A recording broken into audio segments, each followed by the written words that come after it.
As I delved into the metaverse game, I became a god raising pets. This video is purely for entertainment and does not infringe on copyrights or laws. The rights to the novel and image belong to the original author. We do not claim ownership.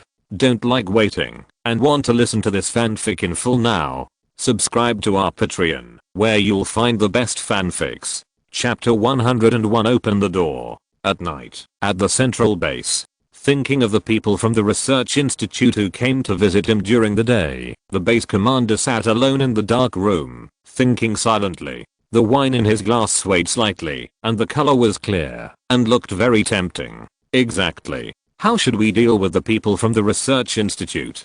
Those people always stay in the research institute, and it is not so easy to take action. In the entire base, the research institute is the most solid place. Other places may be broken into by zombies, but the research institute will never be able to. If we want to deal with them, we may have to start from within them. He narrowed his eyes, took a sip of wine, and a light flashed in his eyes. However, while he was thinking, he did not notice the strange silence outside the base. The outer area of the base, at the gate. Several people in charge of guarding the gate, holding melon seeds in one hand and tea in the other, sat on chairs, laughing and chatting. Life is so good now. When the apocalypse just started, there were zombies everywhere. I didn't dare to move once I went out, for fear that a zombie would pop out from somewhere. Isn't it? Now it's good. The zombies around have been beaten to a pulp. The night is much quieter than before, and we don't have to be so nervous when we keep watch. We can also chat.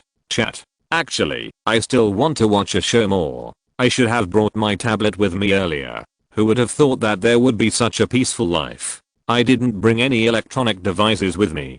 Don't you have a mobile phone? I downloaded a movie before the apocalypse, but I haven't watched it yet. It just so happens that we have time now, so let's watch it. One of the gatekeepers laughed and took out his mobile phone. He leaned the phone against the wall, barely fixed it, and then opened the page of the movie.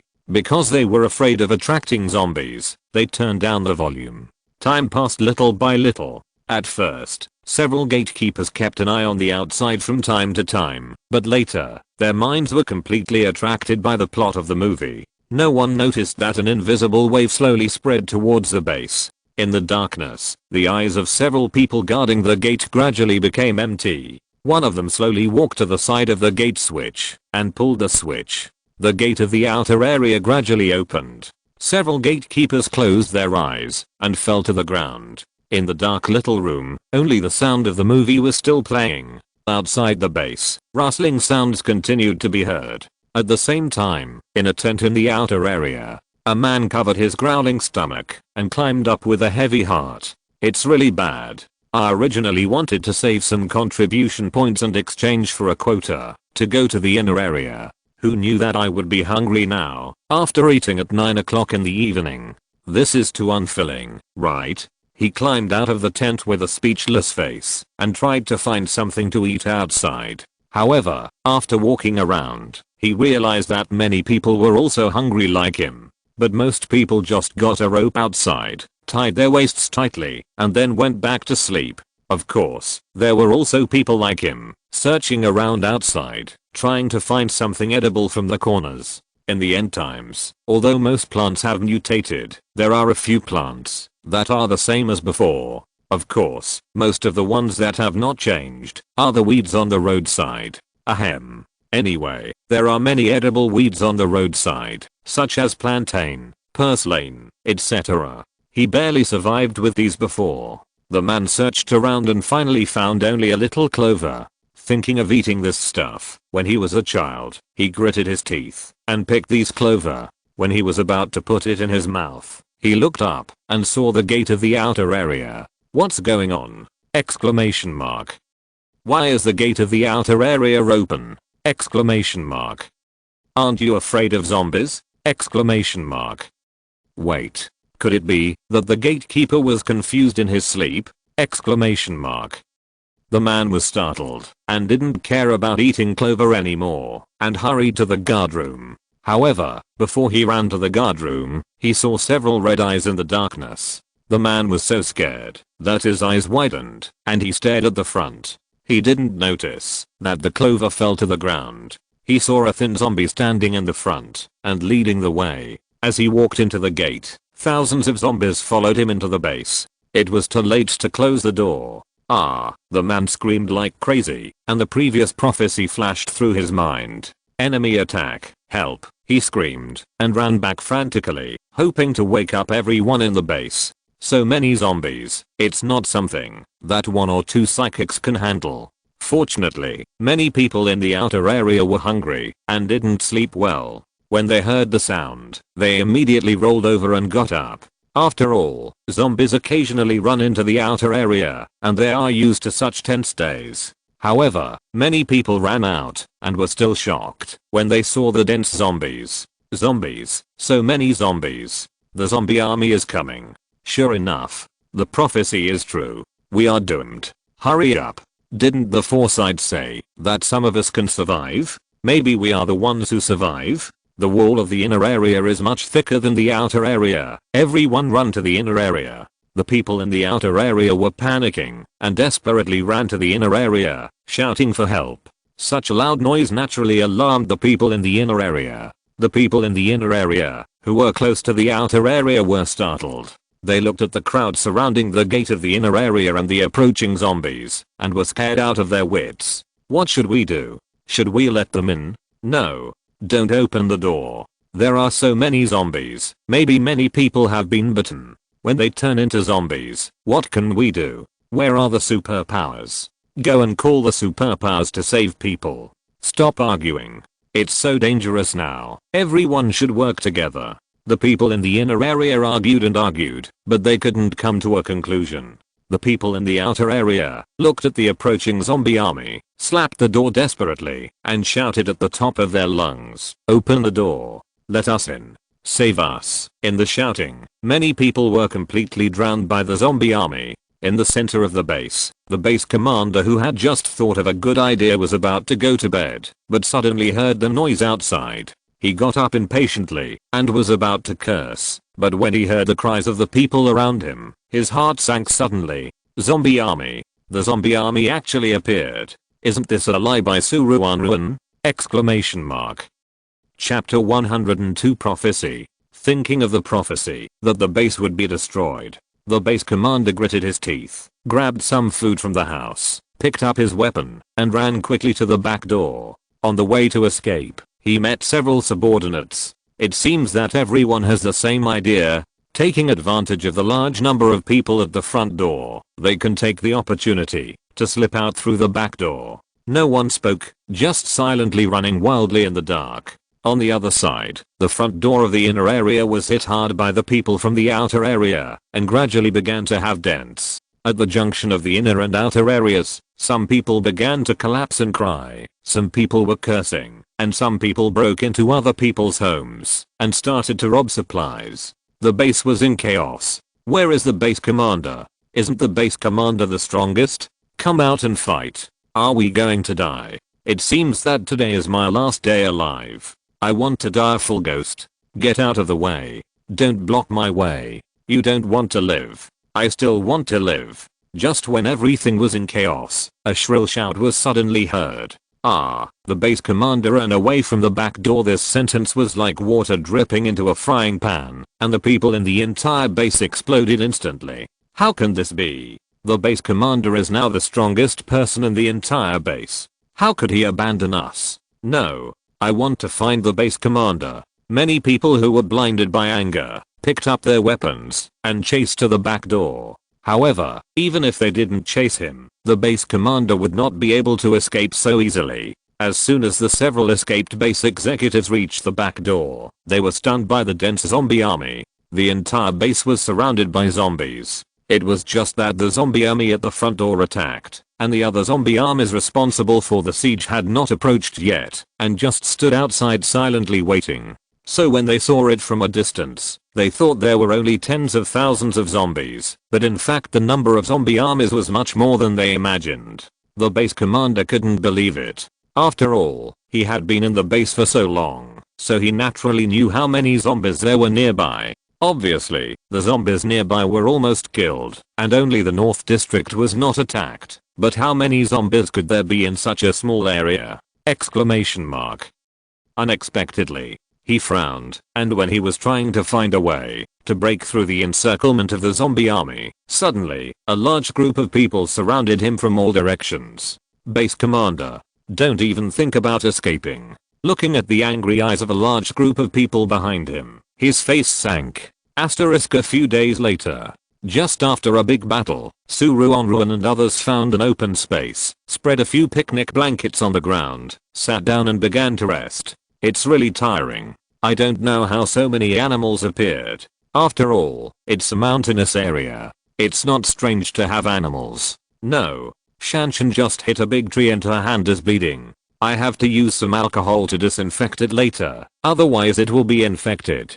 Dozens of people sat together. Some of them were alert to the surroundings, some took out food and prepared to eat, and some took the opportunity to massage their sore hands and feet. At this moment, a ragged man passed by and was startled when he saw such a large group of people. Ruanruan and others were also startled.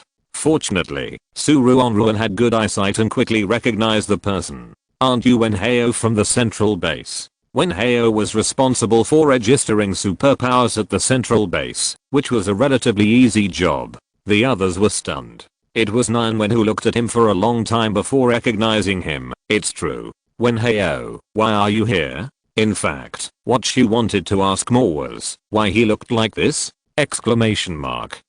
When she saw him before, his clothes were pretty good and even kept clean, but now he looked like he had been rolling in a mine for a month. When Wenheo saw their faces, he didn't remember who they were for a while, until someone called Ruanruan's sister Su. He suddenly realized something.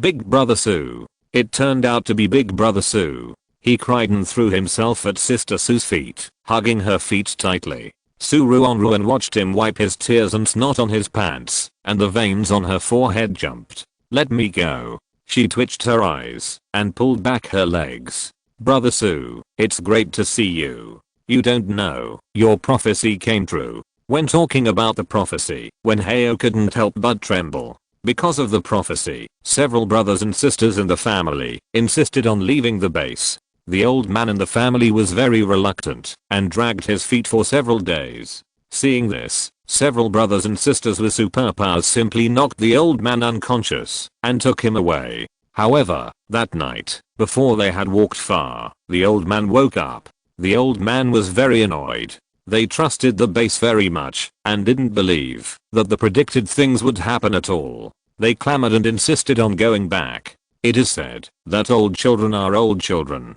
Several young people were almost tormented to death by them. Wenheo's brothers and sisters had no choice but to find a way to coax the two old people to sleep and said they would go back tomorrow. However, how could the two old people believe their lies? Naturally, they were unwilling and insisted on going back to the base immediately. Wenheo's brothers and sisters had no choice but to drive back slowly. Who knew that, before they reached the base, they saw a large group of zombies surrounding the base from a distance. The base was very noisy, and the crying was deafening. Wenheo's brothers took a breath, turned around decisively, and rushed out immediately. Fortunately, the zombies were under the command of a certain zombie, so they did not chase them. But when they thought that the base was being besieged by zombies, they were also terrified. If they had left a step later, they would probably be one of the ones surrounded. The two old people were also frightened when they saw this scene, and soon they had a fever. It was also because Wenheo's brothers and sisters had strong abilities and looked for medicine and food everywhere, which barely saved the lives of the whole family. After hearing about what Wenheo had done during this period, everyone was still frightened. But then how did you become like this? Didn't you say that your life was pretty good? Nyanwen looked at Wenheo's beggar outfit and couldn't help but wonder. Big brother, only you have an easy life. It's not too dirty yet. We are really lucky. It's been so long since the end of the world. It's hard to find supplies on the street. We walked several streets and couldn't find water or clothes. When we were at the base, the research institute could still get water and electricity, but outside the base, we had to rely on ourselves for everything. Life is not that simple. The life of the Wen family is really good among the wanderers outside. Chapter 103 Robots. Looking at Ruanruan and his group who were still clean and tidy, when Heo felt a little envious. The life of their Wen family was not bad. But no matter how good the life in this end of the world was, it was not much better. At most, they would not starve to death. Otherwise, he would not cry so hard when he saw the boss. After all, others may not know, but he had a private deal with Boss Su. Boss Su is a genius, with strong hands-on ability, and can make all kinds of useful tools. With her help, there should be no need to worry about running out of water and electricity. Thinking of this, when Heo warmly invited Ruanruan and his group to visit the temporary residence of the Wen family, and by the way, talk about whether to cooperate together.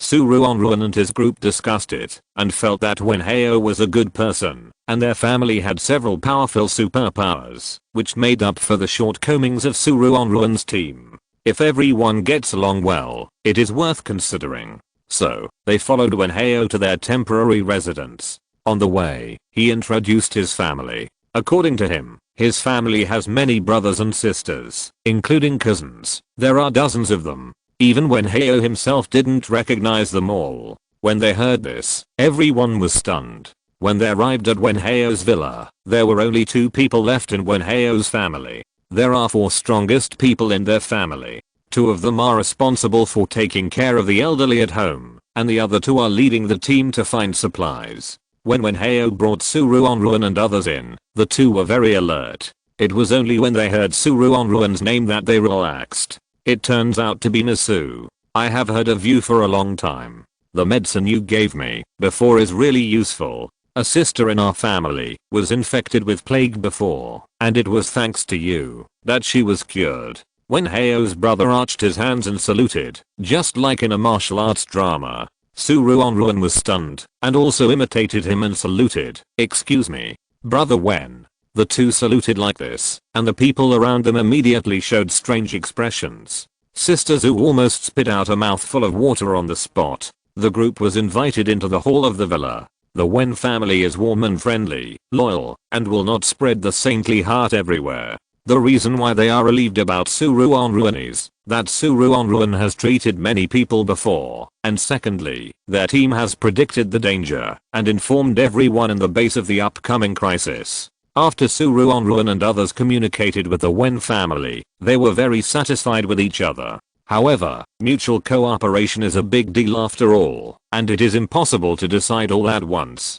Both parties decided to observe for a while. Ruanruan found a small villa nearby and let everyone live in it. When the other members of the Wen family came back at night, Ruanruan and others got to know each other with the other members of the Wen family. Most of the Wen family are young people, with only a few older elders, 2 of whom are particularly old. It is no wonder that when they are making a fuss, the younger generation in the family will be so embarrassed. These are my grandparents. When Heo raised his hand and motioned Ruanruan and others to look at the old people on the bed, they haven't fully recovered yet. Looking at the 2 old people with their eyes closed on the bed, when Heo shook his head secretly. In fact, the Wen family was very worried. Although they could find medicine, they were not doctors after all. It was a bit of a headache to face the illness of the 2 elderly people. Fortunately, they followed the instructions for the use of medicine and finally survived. Of course, they only survived.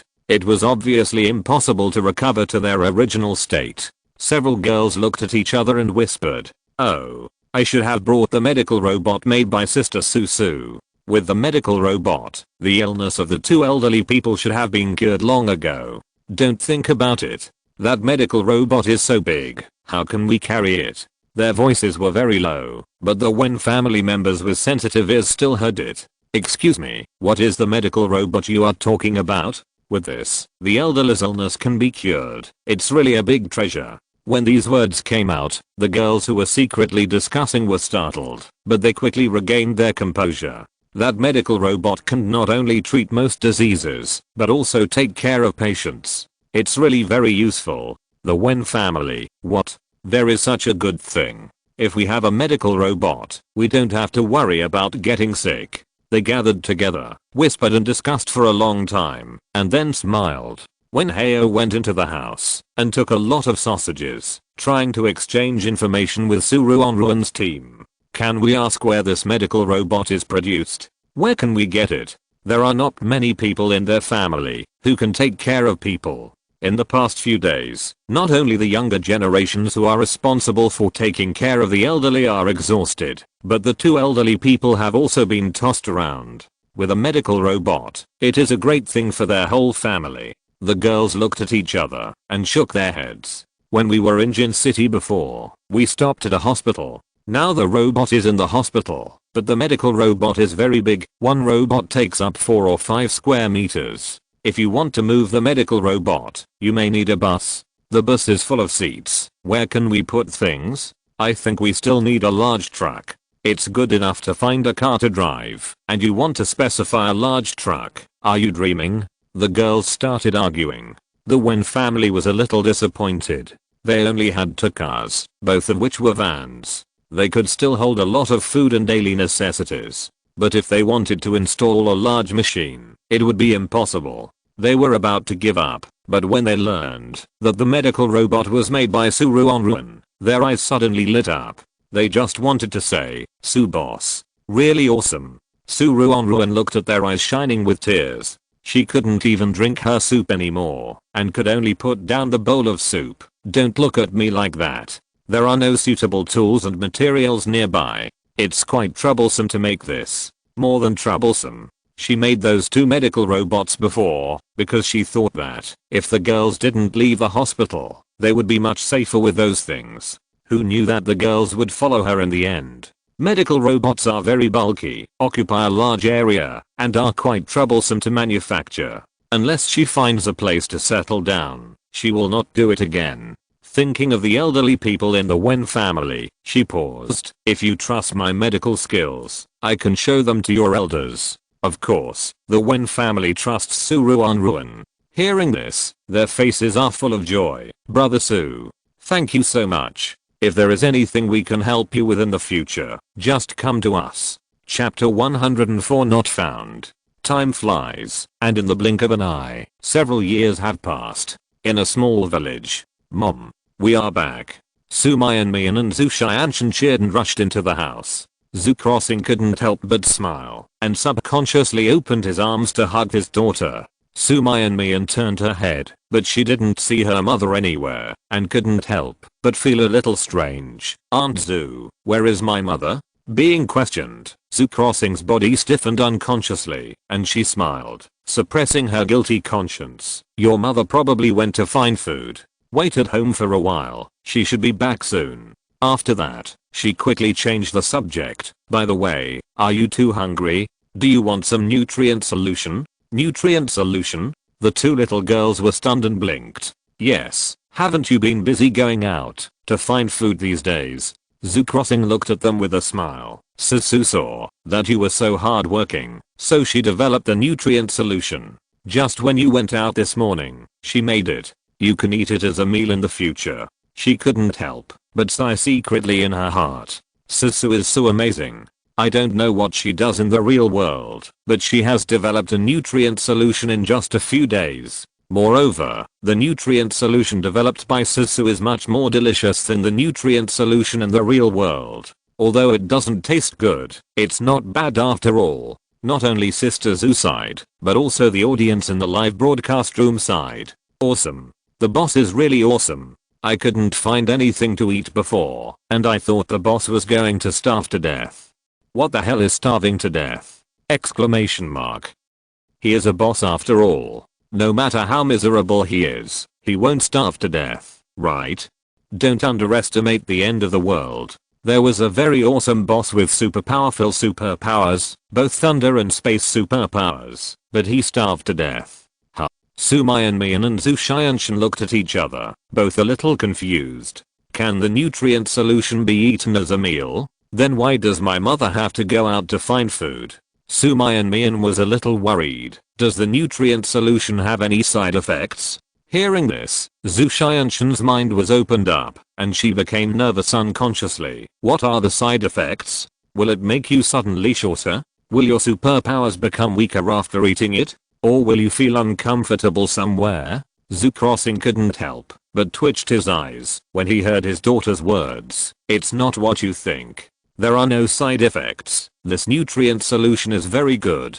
The only bad thing is probably the taste is too monotonous. Thinking of the days in the real world where she ate nutrient solution every day, compared with the first world where she had delicious food every day, she wanted to cry. In the second assessment world, before the end of the world began, she went out to eat delicious food every day, but the good days were only a few days before the end of the world. Susu made the nutrient solution, probably because there was no other way. The longer the end of the world lasts, the shorter the shelf life of the things that were left over from the past will be. Now, except for the vegetables here that can change people's taste, going out can't find food at all. What they could find were basically spoiled food. Eating spoiled food would be more dangerous than being hungry. If they got sick, there was a lack of doctors and medicine around. Even though they had a great doctor like Ruanruan, she was not omnipotent. Hearing what Zhu Crossing said, the two girls laughed.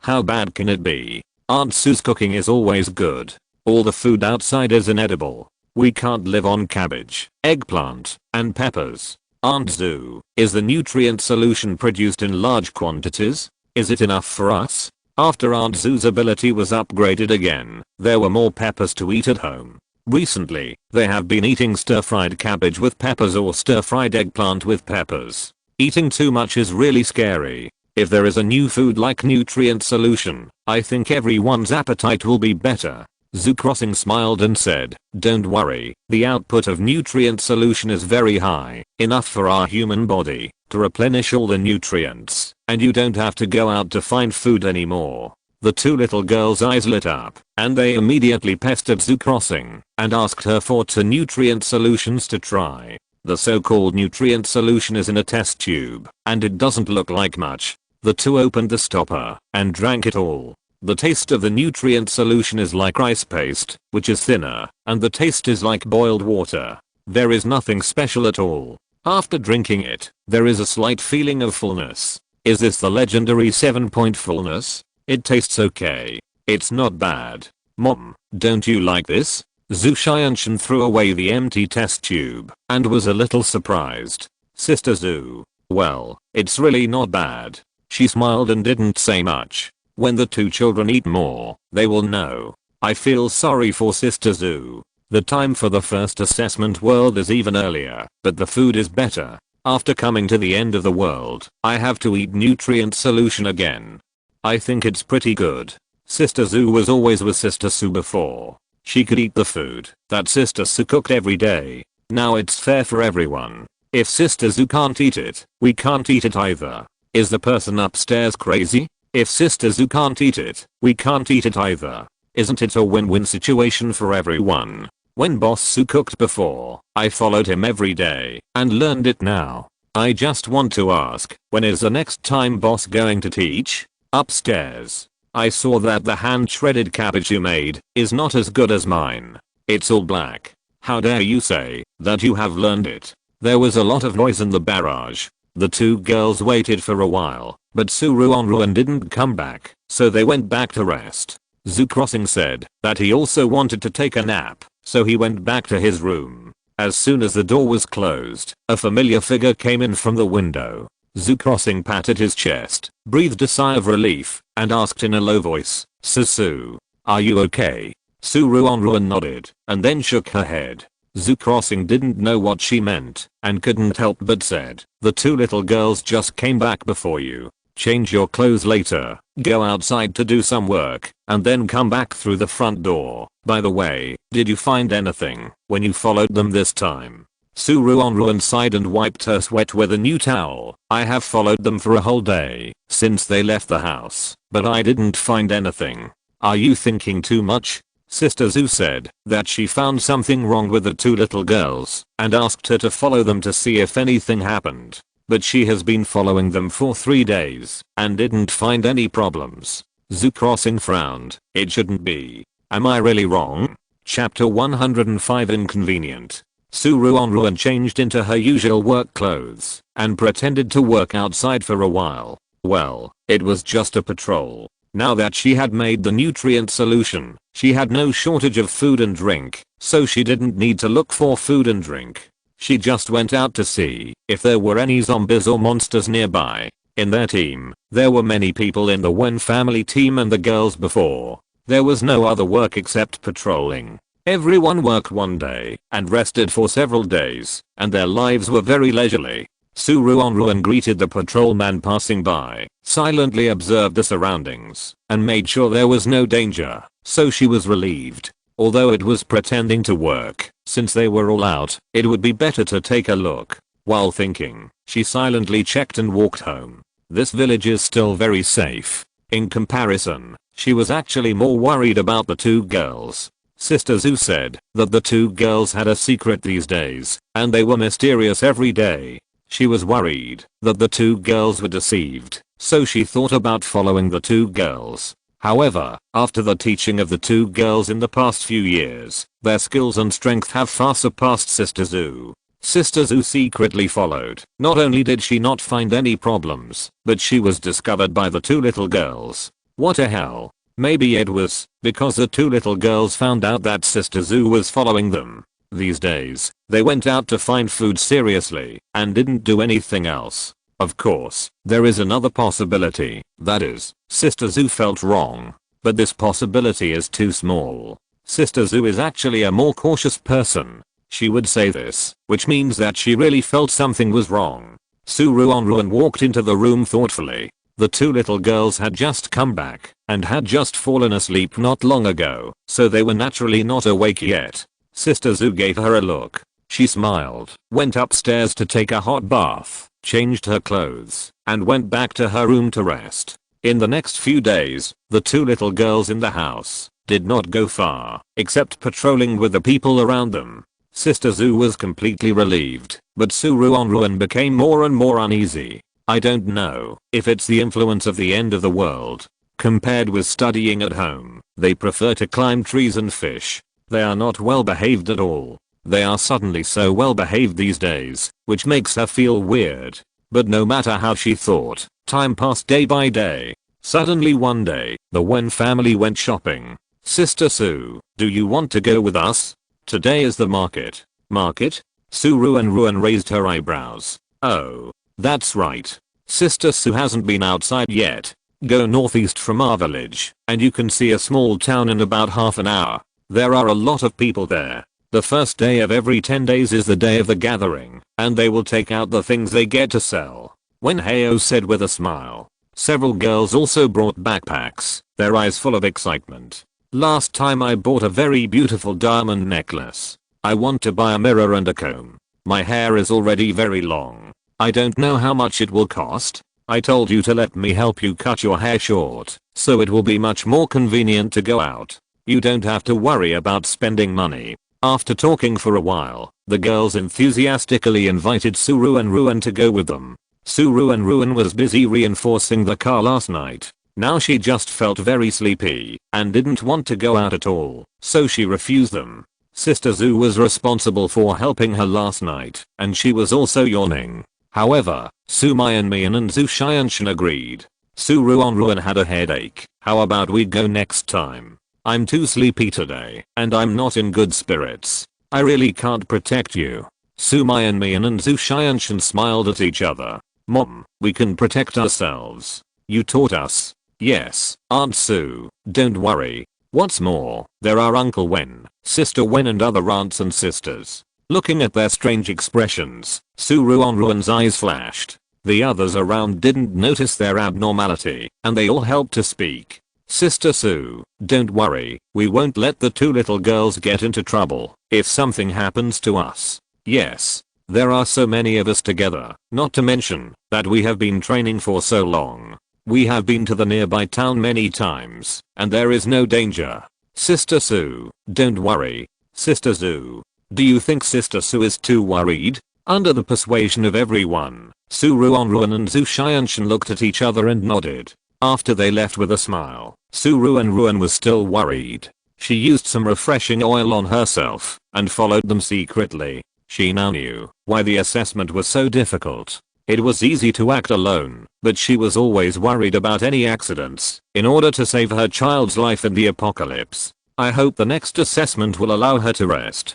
Ruanruan prayed silently in her heart and followed the two little girls all the way out of the town. They were jumping and jumping, very happy. Maybe because they had fought too many zombies in the apocalypse, they were very strong. After walking for more than an hour, they arrived at their destination. However, they still looked energetic and not tired at all. The streets were crowded with people. When Heo cheered, "Wow, there are so many people in this town. I thought there were not many people here."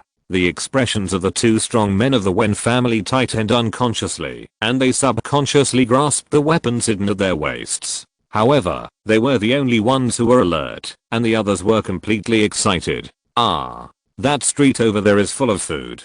I want to go over there and take a look. Do you want to go with me? Wow, there are ring tosses. I like that doll so much. I'll go first." Finally, someone is selling socks. "My current pair of socks has 2 holes in it. I can't stand it anymore."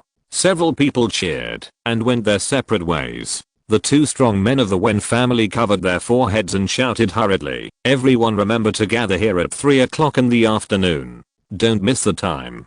"Got it." Everyone responded in unison and left without looking back. The two strong men of the Wen family were a little helpless. They looked at each other and wanted to follow Sumayanmian and Zushianshan. However, the two of them were a little embarrassed and their faces flushed instantly. "Well, we are going to buy some household items for girls. It's not very convenient." After saying that, the two little girls lowered their heads together, seeming to be very embarrassed. The two strong men of the Wen family were stunned for a moment, and then they couldn't help blushing and scratching their heads. "Okay then. We won't go far. We'll just walk around here. If you're in danger, just call us." Chapter 106 Accident. Ruanruan watched the two little girls walk away. The two strong men of the Wen family even turned their backs, not feeling very comfortable looking at them. TSK. Good fellow. Buying things for girls, how inconvenient. Ruanruan raised her eyebrows. In fact, she never cared about this normal physiological phenomenon. After all, when she was fast traveling, she had traveled through both men and women, and even genderless creatures, and had been to the world of Abo, so she was very calm about all kinds of physiological reactions. Sister Zhu was born in the interstellar space, and she would not feel embarrassed about buying sanitary products. Under the guidance of the two of them, Sumayanmian and Zushianshan had the same attitude. In other words, it was impossible for them to blush when they mentioned buying personal products. Now they acted like this. Ruanruan's eyes lit up. It seems that the things that have puzzled her for the past few days may soon have results. Thinking of this, she hid in the crowd while secretly observing the actions of the two little girls. With shy smiles on their faces, they walked a long way and only looked back after they reached a position where the two strong men of the Wen family could no longer see them. Zushianshan's eyes swept around like a searchlight, and she gestured. "There are no acquaintances nearby." Sumayanmian, got it. The expressions of the two were very serious, and they were completely different from their previous shyness, as if they had changed into different people. They began to walk back and forth nearby. Ruanruan noticed that, although they seemed to be walking casually on the street, they were actually paying attention to their surroundings, especially places like telephone poles, as if they were looking for something. She observed thoughtfully for a while. Soon, the two girls found something and began to consciously walk according to the signs on the roadside. The road they took was winding, and they went back and forth in the alleys. On the way, they encountered two thieves who wanted to rob them on the road. Of course, they easily solved these problems. After walking for about 20 minutes, they finally got around to a house. There was a telephone pole in front of the door of this house, and on the ground near the telephone pole, I don't know what pattern was drawn. The two looked at each other. One looked around inconspicuously, as if he was looking for something, and the other was observing the door, as if looking for something. Soon, Sumayanmian's eyes lit up, and she took out a key from under the shoe cabinet and opened the door. Ruanruan hid in the dark, watching this scene, and her eyebrows raised unconsciously. Sister Zhu's feeling was indeed correct. They do have a little secret. Ruanruan hesitated a little. Should she continue to follow or leave? Everyone has their own secrets. Even if it is her own daughter, she shouldn't interfere in everything. But, thinking that if her daughter is gone, her assessment task will be over, she gritted her teeth and followed. Fortunately, the result is very good. This family is actually composed of a group of children who are not taken care of. They are new friends of the two little girls. According to her inquiries, they probably helped the two little girls before. Seeing that the life of these children is not easy, they often come to help them, and occasionally send them some food. After Ruanruan learned about this, she went to the neighborhood to inquire about the character of the group of children. Knowing that they were not bad people, she was completely relieved. She and Sister Zu were just worried that the two little girls were deceived, and they did not intend to interfere with their friendship. She pondered for a while, and returned home early. When Sister Zu learned about this, she was so scared that the cup in her hand fell. Really? She was shocked at first, and then wiped her tears with a touching face. That's great. I was very worried before, and I was always afraid that they couldn't make friends. Now they have people of the same age to get along with. They must be very happy. Ruanruan. Happy? Maybe? Looking at Sister Zu's exaggerated appearance, she shook her head indifferently, indicating that she wanted to go back and rest. For a period of time afterwards, the two little girls often went to see those children. Don't ask Ruanruan how she knew. Now everyone knows. Although the two little girls are very skilled, they have limited experience. How can they play against cunning adults? Ruanruan was the first to discover it, and then others also discovered this secret one after another, but everyone tacitly did not say it out, helping them to keep the secret silently. After all, after coming to this village, everyone's life has been good, except that the two little girls have no friends of the same age. Now that they can find friends, everyone is happier. Time passed day by day, and when the leaves began to fall, on this day, the two little girls went out to play with their friends as usual. Ruanruan and others have become accustomed to it, and they will not follow them nervously, but stay at home to play games. Who knows that, when several people are having fun, the two little girls come back crying. Looking at their tearful eyes, Ruanruan's face changed, and she threw the cards in her hand. What's wrong? Someone bullied you? Her tone was so cold that it was about to freeze, and the people around her were all chilled when they heard it. However, the two little girls shook their heads and threw themselves into her and Sister Zu's arms respectively. Ruanruan and Sister Zu looked at each other, and each carried their children into the room. After coaxing for a long time, Mian mentioned what happened today. I met a few friends in town. Mian spoke slowly, sobbing from time to time. When I went to find them today, they actually. She spoke intermittently about what happened today, choked up halfway through, and burst into tears. Ruanruan hugged her and patted her back gently, but her eyes were heavy. The situation is very bad.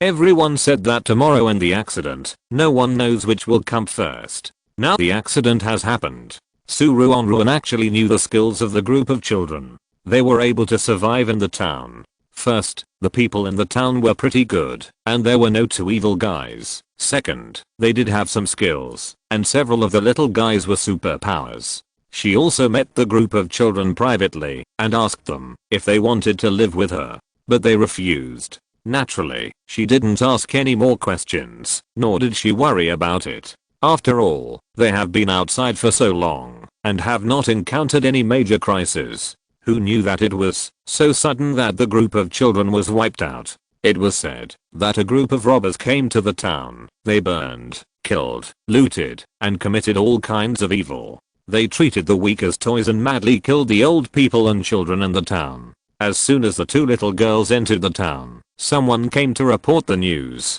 In addition, they were good enough to hide in the mountains and ran back.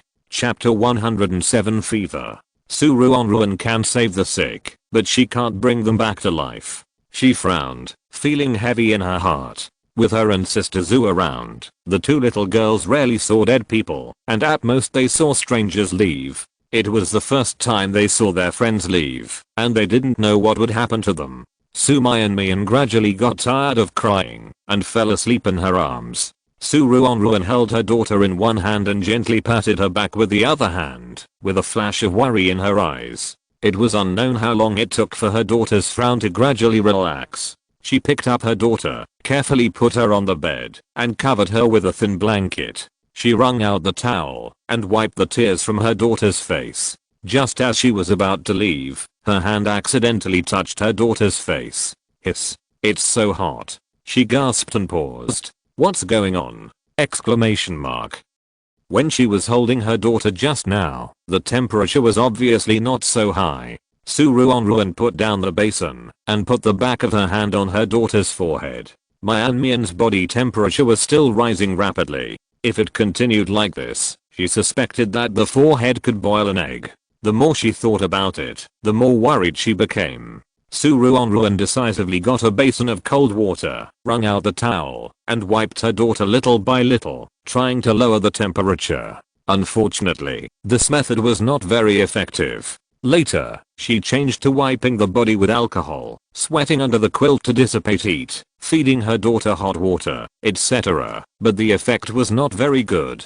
When Ruanruan was worrying, someone knocked on the door in a hurry. As soon as she opened the door, she saw Sister Zoo's nervous face. Susu. No. Xianshan has a fever. Sister Zoo panted slightly, obviously running over in a hurry. Hearing this, Ruanruan's heart skipped a beat. Both girls have a fever. Could it be another infectious disease? Thinking of this, she frowned. Sister Zoo, you hold Xianshan up. Mian also has a fever. I'll go get the medicine. After that, she hurried into the warehouse and rummaged through the boxes inside. Fortunately, the medicines were well sealed and could be used directly after they were taken out. When Ruanruan returned to the room with the medicine box, Sister Zoo had already brought Xianshan up. The two little girls were lying on the bed, their cheeks flushed. Perhaps because of the fever, they couldn't breathe.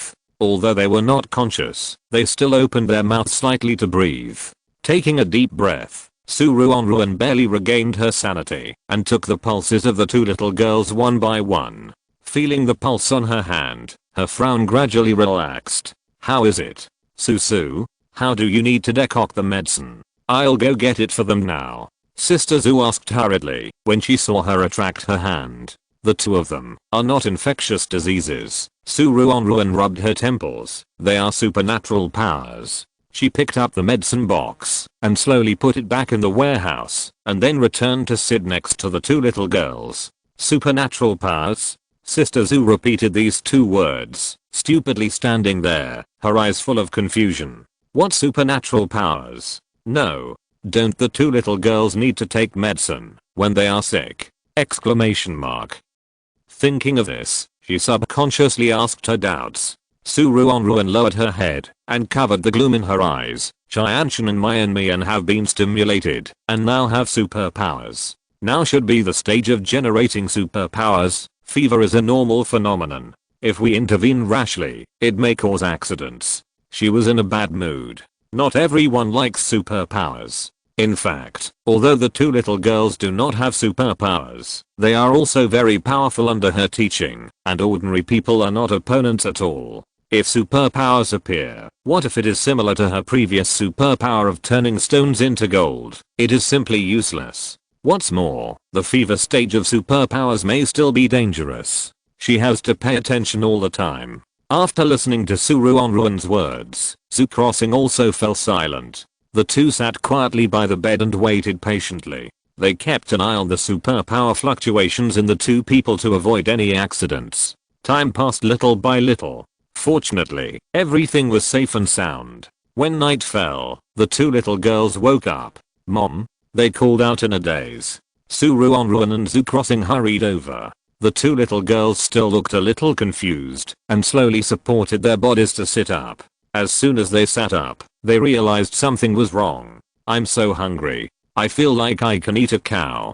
Mian covered her stomach and felt her whole body go limp. Hunger made her powerless, and she felt as soft as mud. Me too. Not to mention a cow. I think I can eat 3 more cows. Xianshan simply followed the feeling of her body and lay down on the bed again, holding her rumbling stomach, and said weakly, Sister Zu slapped her head and immediately said, "I'll go get you some food." After that, she hurried downstairs. Ruanruan took the pulse of the two. Their bodies were very healthy, and they could even go out to fight tigers. Their superpowers also appeared successfully. It was only because of their physical evolution that they became hungry. Sister Zu brought up a box of nutrient solution. The two girls' eyes lit up immediately, and they opened the tubes and started drinking. They drank more than a dozen bottles of nutrient solution in a row before stopping. Sister Zu was a little worried. "Susu, is it okay for them to eat so much?" Even she felt a little full after eating 2 bottles of nutrient solution. You know, she also has superpowers. It's speed and vegetable superpowers. After practicing for such a long time, her superpowers can't be lower than the two girls. Ruanruan took the pulse of the two girls and thought for a while. "It's okay. Sister Zu, don't worry. But their superpowers seem to be more laborious to use. I'm afraid they will have to eat a lot in the future." Sister Zu patted her chest. "Good job, Susu. You made the nutrient solution. Otherwise we would be worried now." While the two were talking, Su Mian and Zu Xianshan jumped off the bed and jumped on the ground a few times. "Oh my god. Mom, you said before that people with special abilities have stronger bodies than ordinary people, but I didn't expect it to be so much stronger." "Xianshan, look at the tree on the opposite hill. I couldn't see it clearly before, but now I can see it clearly. I can jump 1 meter high now. It's so easy. I don't even need to accumulate energy." They were excited to feel the new changes in their bodies. Sister Zu smiled and suddenly clapped her hands and said, "That's right. Mian, Xianshan, look at what special abilities you have now. How great would it be if it was a special ability that could make meat? She can make vegetables, and someone can make meat. This way, it's amazing. It's a good combination to have both meat and vegetables." Chapter 108 Superpowers. Ruanruan twitched her eyes, thinking that Sister Zu was dreaming. When their team was running around, they once ran into the superpower who could produce eggs. At that time, she wanted to find the superpower to buy a few eggs and take them back to hatch.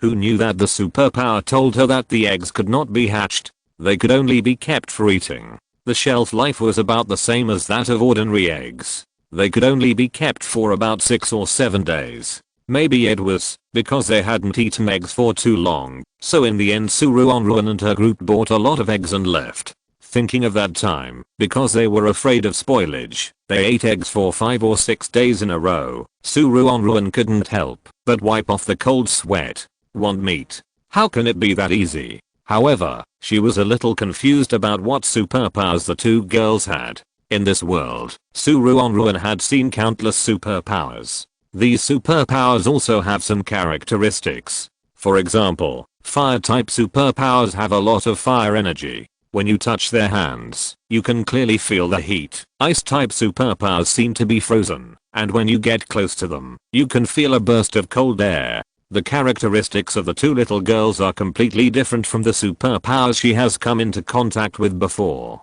Mian superpowers are gentle and gentle. When you get close to her, it's like floating in the white clouds, and the surroundings are soft and comfortable. Xianshan's superpowers are slightly more powerful than Mian's, but they are also very gentle, and vaguely like Ruanruan. In short, the superpowers of both of them seem to be special, not ordinary superpowers. The two little girls were also very curious, and looked at each other.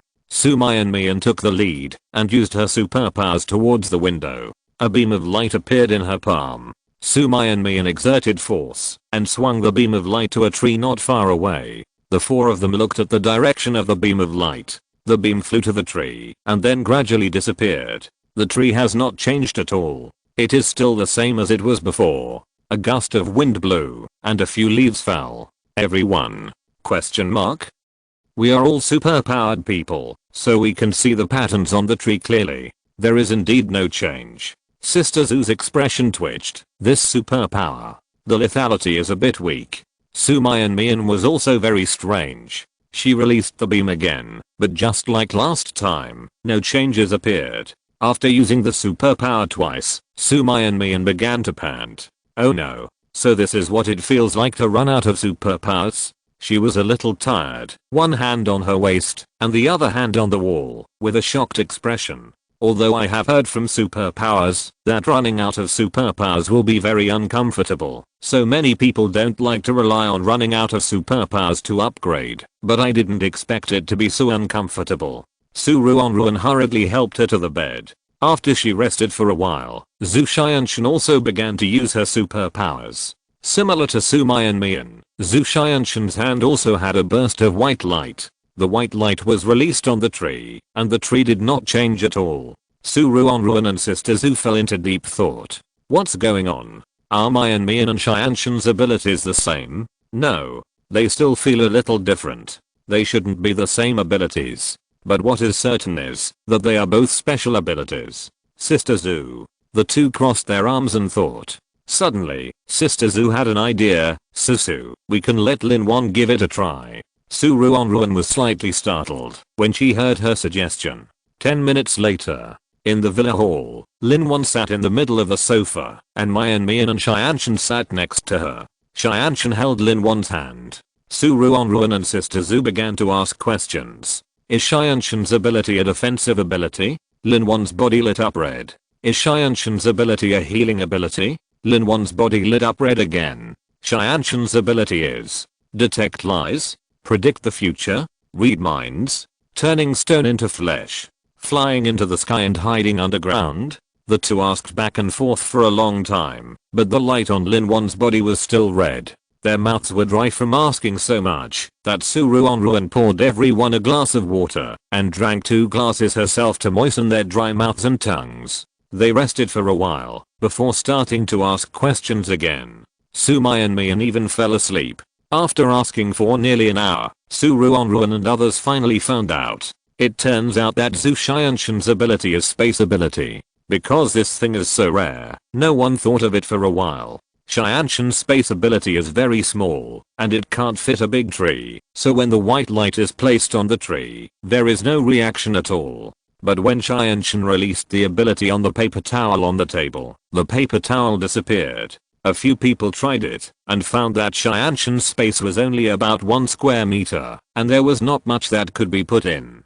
But it's better to have it than not. Ruanruan thought about it, and got a few boxes of nutrient solution and medicine for her to keep. In case the 2 little girls go out one day and something happens suddenly, they will have food and medicine. Everyone is very satisfied. This ability is already good. It is much better than Ruanruan's previous ability to turn stone into gold. After confirming Xianxun's ability, Mian also asked about her ability very quickly. Mian's ability is healing. Except for those who have been infected with the zombie virus, she can heal other wounds. After learning about their abilities, Ruanruan and Xianxun were completely relieved. They are already good at fighting, and now they have skills and backpacks that can restore blood, which is simply wonderful. Ruanruan rubbed the heads of the 2 little girls. Don't worry about upgrading your abilities. You can upgrade slowly by using your abilities repeatedly. It doesn't matter if you don't upgrade. Sister Zhu nodded in agreement. For them, it is more important for their daughters to live happily. However, Ruanruan and the other 2 didn't care. They wanted to upgrade their abilities as soon as possible, so they trained like crazy at home. A few days later, the Wen family and the girls learned about this and went out. Every day, dozens of people wandered around outside, hoping to find zombies and hit them hard. When Ruanruan went out, she was shocked to see that there were dozens of people patrolling in the village. The surrounding area was basically cleared by them. Even if there were zombies, there would be only 1 or 2 that slipped through the net. In this way, there are more patrolling people than zombies. Shall I go to the north? Are you going to the south or the west? The north is close to the town, and there are the most zombies. Let me go. Don't make yourself so tired. Stop arguing.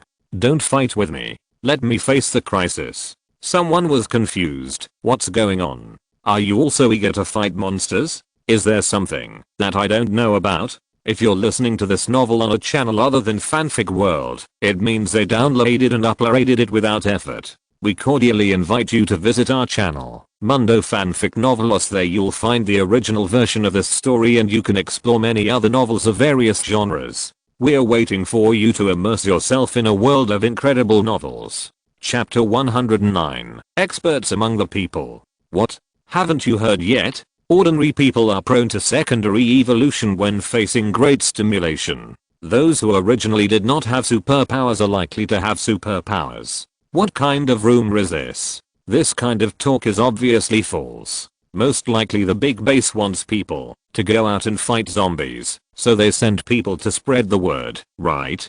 Do you all believe this? No. Both daughters of Sister Sue's family have already developed superpowers. In recent days, they have been using superpowers non-stop, as if they are in a hurry to upgrade. What? I'll go first. You guys chat slowly. Hey, wait for me. I want to fight zombies too. Under the strong siege of the rest of the team, there was no zombie or monster in the mountains around the entire village. Even insects could not be found. Ruanruan. Amazing. Everyone is working too hard for superpowers, right? Exclamation mark. However, they did it this way, which saved her trouble. No more worrying about zombies running in at night. In this way, the village once again returned to a peaceful life. Those who want superpowers have to go to farther places to fight zombies. On the other hand, in order to exercise their superpowers, Sumayanmian and Zushayanshan often go to the town to provide free medical treatment to the people in the town. What? Are you talking about the group of robbers in the town? Long before everyone was busy looking for zombies, Ruanruan had already solved the problem of the robbers. The town has long returned to its previous tranquility, especially after the emergence of healing superpowers like Sumayanmian, who is willing to provide free medical treatment to everyone. The atmosphere in the town is even better than before. It can even be said that no one picks up things on the road. Even when sleeping at night, everyone does not close the door, and no one steals things anymore. When Ruanruan came to the town, she was shocked by the brand new town. On the road, a young man helped an old lady cross the road, and he kept saying, "Old lady, be careful." Of course, after being hurriedly helped across the road by the young man, the old lady picked up her cane and leaned hard on the floor. "You young man, listen to me. I didn't even think about the road. Now I have to turn back." Let's not mention this episode. The people around were like before the end of the world. When they met their neighbors, they greeted them enthusiastically, with a faint smile on their faces. At the entrance of a certain alley, someone was actually giving out porridge. Although each person got a small amount of porridge, it could at least help people who were about to starve to death to survive for a while. If you look closely, you will find that the person who gave out porridge has no meat on his face. He is skinny, and his clothes have several holes on them. He looks like a refugee from somewhere. Obviously, the bag of rice behind him was obtained by him accidentally. Do you have to help others when you don't even have food yourself? Just when Ruanruan was in a daze, the people queuing for porridge have reached the end. They looked at the little porridge left in the bucket and gathered together to discuss it. They quickly reached an agreement and looked back at the porridge distributor. "Big brother, you shouldn't have eaten yet, right? This much porridge is enough for us. Have a bowl first." "Yes, yes. Big brother, you should eat more. After all, it was you who found the rice. We'll help you fill it." As he spoke, one of them grabbed the big spoon and took 3 plastic bowls in a row, scooping up 3 spoonfuls of porridge with more rice. It can be seen they have tried their best to scoop rice into the bowls, but there is really too little rice. The people in the queue pushed the 3 bowls towards the porridge distributor, and then the remaining porridge was divided equally. The remaining porridge was basically all water, and even so, each person could only get a small half bowl of porridge in a plastic bowl. But everyone drank the porridge with smiles in their eyes. Looking at this scene, Ruanruan was silent. She continued to walk into the town in deep thought. In a corner of the town, there was a queue, and at the end was Sumayanmian and the others. Myanmian and Shayanshan's free clinic has been going on for several days, and the people in the town have basically been cured. So this time, they don't have many patients to see, and they should be able to go home earlier. Especially the elderly and children. Basically everyone let everyone go to the front. Their problems are generally more troublesome, but Myanmian has solved them one by one. The remaining young people are mostly external injuries, which are easier to solve. Ruanruan sighed. Her daughter is really amazing. When my Mian first had superpowers, she used up her superpowers twice. In just a few days, her superpowers have greatly increased, and her control over superpowers is also very good. She didn't waste any superpowers, and cured every patient perfectly. As expected, she is Ruanruan's daughter. After watching for a while, when Ruanruan was about to go shopping, she saw an old man walking by with a little boy. Grandma, didn't we meet an uncle when we went to the mountains to look for wild vegetables a few days ago? He was injured and should still be in the mountains. Should we let him come here for treatment? No. The old man shook his head and refused. There is a great doctor in our town. You must not tell others, understand? Why, Grandma? The little boy tilted his head, looking puzzled. The old man touched his head. Just remember it. If people outside know that we have a doctor here, the doctor will be snatched away. The little boy took a breath, and a trace of worry flashed in his eyes. It's a crime to possess a treasure. The old man sighed and drifted in the wind. Ruanruan's brows unconsciously frowned slightly. She tried to recall. Sure enough, whether in the previous space or on the way afterwards, she had never heard anyone talk about healing abilities. Is there really no such ability? Or are all the healing abilities hidden? Ruanruan's eyes flashed with a sharp light, and she looked at her daughter deeply. Without disturbing their busyness, she went back to the village directly. A few days later, 2 small factories appeared in the town. One factory produced nutrient solution, and the other factory produced water. After learning that the things made by these 2 factories were enough for the people of the entire town, the whole town cheered. They also held a bonfire party for 3 consecutive days to celebrate. Ruanruan also went to play and ate a lot of meat. Of course, all of them were river fish. It is said that there is a big guy who is very good at breeding, and he took a few large pots at home to raise them. In addition, there are actually people who can continue to grow vegetables. There are enough grilled vegetables at the bonfire party, and everyone is very happy to eat. Ruanruan mixed in the crowd and sighed secretly. Sure enough, there are still masters among the people. The base tossed for a long time before, but did not make edible meat and vegetables. Instead, someone in this town secretly researched it. Chapter 110 Our Own People. In the afternoon, the breeze was gentle. The autumn sun shone down and reflected on the people who came. The originally lively town seemed to have pressed the pause button and became quiet in an instant. In the dark, hundreds of eyes were staring at this stranger who had never been seen before. The man with a sharp mouth and monkey cheeks stood at the intersection of the town and walked into the town carefully. On the street, many people sat on the roadside in tattered clothes, their eyes half closed, like cats basking in the sun. The skinny monkey frowned, suspecting that he had an illusion. He rubbed his eyes and looked around carefully again. The people on the street were either lying on the ground or sitting on a tattered mat. Their faces were blocked in the shadows, revealing an inexplicable sadness. The skinny monkey then retracted his gaze. Sure enough, he had seen it wrong. How could this person sleeping on the street show a comfortable and happy expression? Exclamation mark. He slowly walked into the street, secretly holding the dagger at his waist, fearing that a zombie would suddenly run out. After walking through most of the town, he couldn't help but frown. It seemed that there was no market or anything like that in this town, and it looked desolate everywhere. He looked around and stopped beside a little boy. Hey, kid. He carefully took out a coin-sized biscuit from his pocket and showed it to the little boy with the cover of his body. If you answer my question, this biscuit is yours. How about it? The little boy looked down at the biscuit in his hand and couldn't see his expression. When he looked up, he swallowed his saliva and looked at the thin monkey with a face full of desire. Really, sir? I know everything about this town. The thin monkey smiled proudly. The shelf life of this biscuit is very long, and he deliberately kept a lot of it just to use it now. A team like this that can still have enough food and drink is really rare. Who is the boss of your town? Where is he usually? And is there a place to exchange things in your town? What do you usually eat? The little boy stared at the biscuit in his hand and laughed. The skinny monkey rolled his eyes and threw it directly into the little boy's hands. Take it. The little boy couldn't wait to open the package and swallowed the biscuit in one bite. Then he smiled and said, "My lord, I don't know who the boss of our town is. He is really mysterious and has never appeared. But I know their team. The boss's team usually goes out to the mountains to find wild vegetables. Find wild vegetables? The skinny monkey was stunned and felt confused. No. Shouldn't the boss of a small town stay in the best house in the town and sleep on the lap of a beautiful woman? Exclamation mark.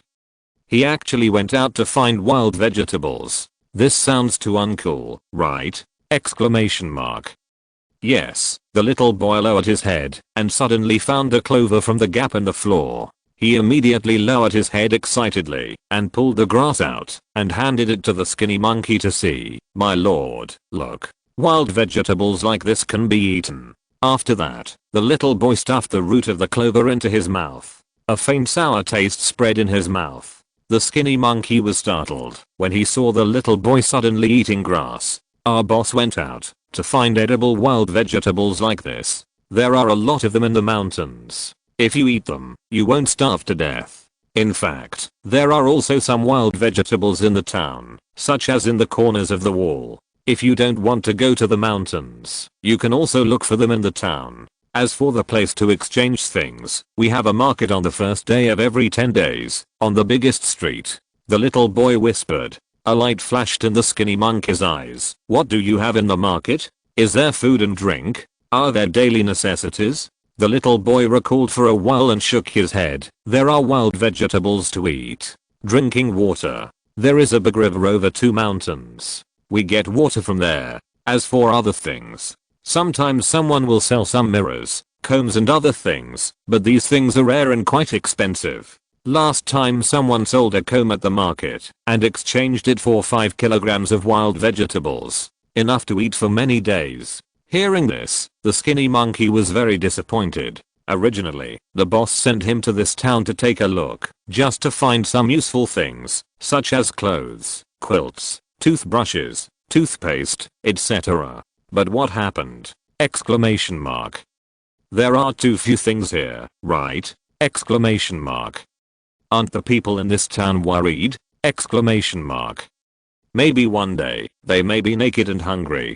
Hearing his doubts, the little boy scratched his head. It's good here. There are so many wild vegetables, we won't starve to death, and the boss won't force us to hand in the wild vegetables we picked up. As for clothes, it doesn't matter if we are naked. At most, we can make 2 clothes with leaves to cover them. The little boy smiled. Wear a straw hat, a straw dress and a straw skirt. Isn't it the legendary seaside style? Haha. Skinny monkey. Bullshit seaside style. Straw hats and straw skirts are fine for a while, but wearing them all the time. TSK. After learning about the things in the town, the skinny monkey was too lazy to ask any more questions and left with a disappointed look on his face. He will never come to this place again. He didn't notice that not long after he left, the beggars on the street and the eyes hidden in the dark upstairs slowly withdrew their sight.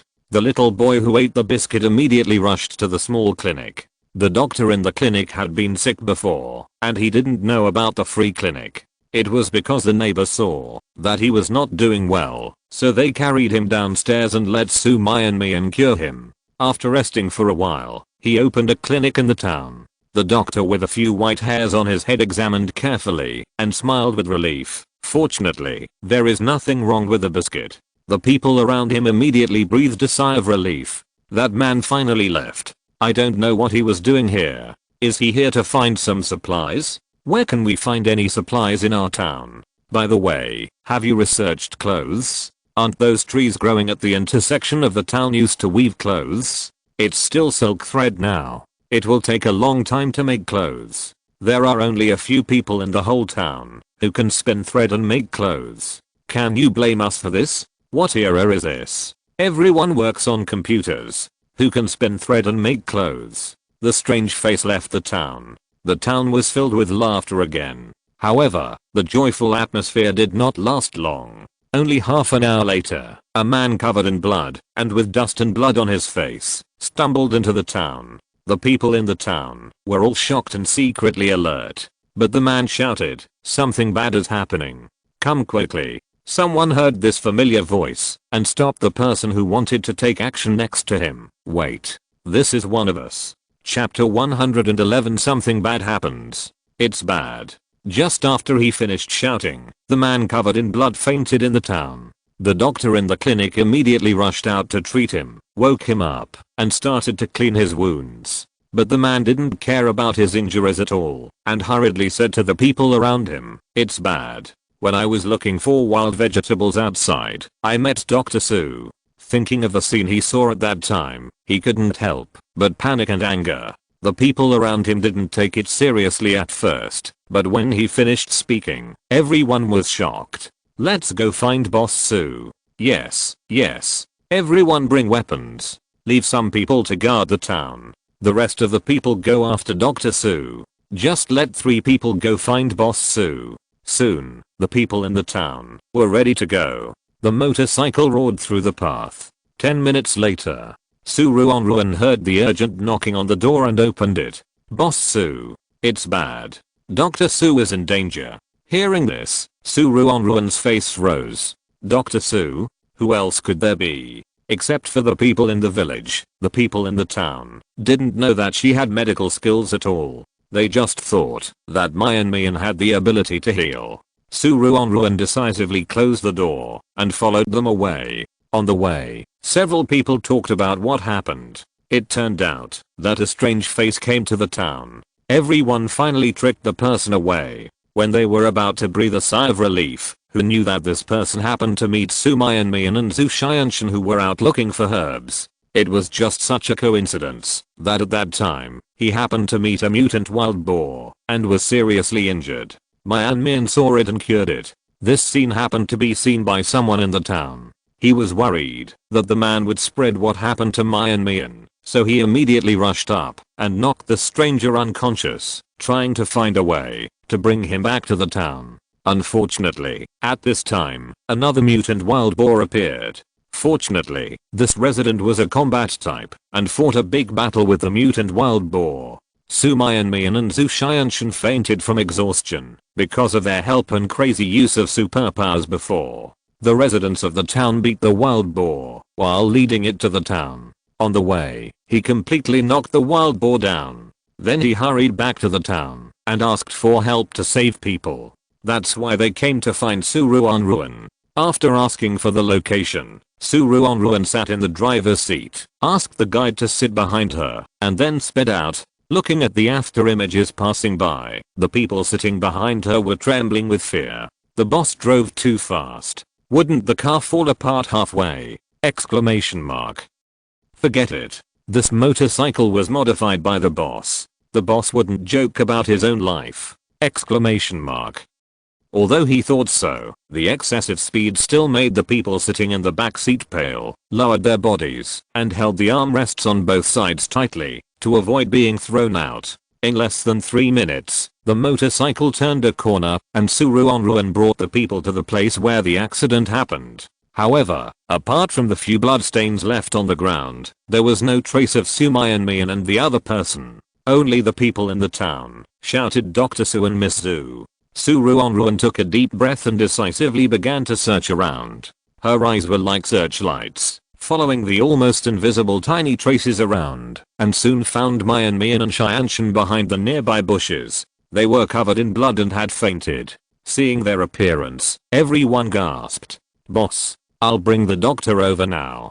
Ruanruan stopped the people who were rushing back. "No need. They are not seriously injured. This blood is someone else's." As she said, she wiped the blood off their bodies. Seeing this scene, everyone breathed a sigh of relief. After thanking them hoarsely, Ruanruan asked them to go back and have a good rest, and then took the 2 girls home. On the way back, she sat in the front and drove the car, and no one noticed her extremely gloomy face. After getting off the car, Ruanruan carried the little girl back home and gave a few bags of vegetables to the people who helped. "Thank you so much this time. When you go back, strengthen your defense. I suspect that someone will come again." Several people nodded repeatedly, indicating that they would be careful. Asterisk. At the foot of a certain mountain, dozens of tents formed a circle, and there were many cars beside them, including RVs, off-road vehicles, and sedans. Skinny Monkey covered his bleeding arm and rushed into the tent pile with excitement in his eyes.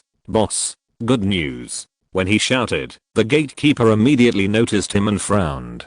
Skinny monkey? How did you become like this? This skinny monkey really has no ability. He just went to a small town to explore, but he was injured like this. Skinny monkey didn't know the contempt of the bodyguard at the door at all. His head was full of messy broken leaves, his face was covered with mud and blood, and the blood on his arm was still flowing slowly. It looked like he had fought with someone for 300 rounds. Hurry up and clean up the blood stains. The boss likes people who love cleanliness. One of the patrolmen had a good relationship with the skinny monkey. When he passed by and saw this scene, he whispered a reminder. The skinny monkey paused, thought about it, and returned to his tent and simply wiped it with a wet tissue. Then, he couldn't wait to find the boss. Boss. The man sitting in the tent looked up at him with a calm expression. So hurried? Is there anything good in that town? It's not him. He basically asked about the area nearby. Even if he didn't go there in person, he had a general understanding. The skinny monkey was not his confidant, so naturally there was nothing where he went, but he asked them to go there to pick up leaks. However, it has been so long since the end of the world, and basically everything that can be taken has been taken away, so I don't believe that there are any good things in that town. Thinking of this, the expression of the team leader became colder and colder. It's not a town. There is nothing good in that town at all. The skinny monkey waved his hand quickly. The team leader was not surprised at all, lowered his head, and silently studied the Rubik's Cube in his hand. Boss, you don't know, after I left the town, I walked. I don't know how far I walked, but I ran into a wild boar. Because it was a mutant wild boar, I didn't dare to eat it, so I thought I would run away quickly, but who knew it was so fierce, chasing me. Blah blah. He boasted about his heroic deeds against the wild boar for more than half an hour. The team leader was used to his nonsense, so he just listened and continued to think about the Rubik's Cube in his hand.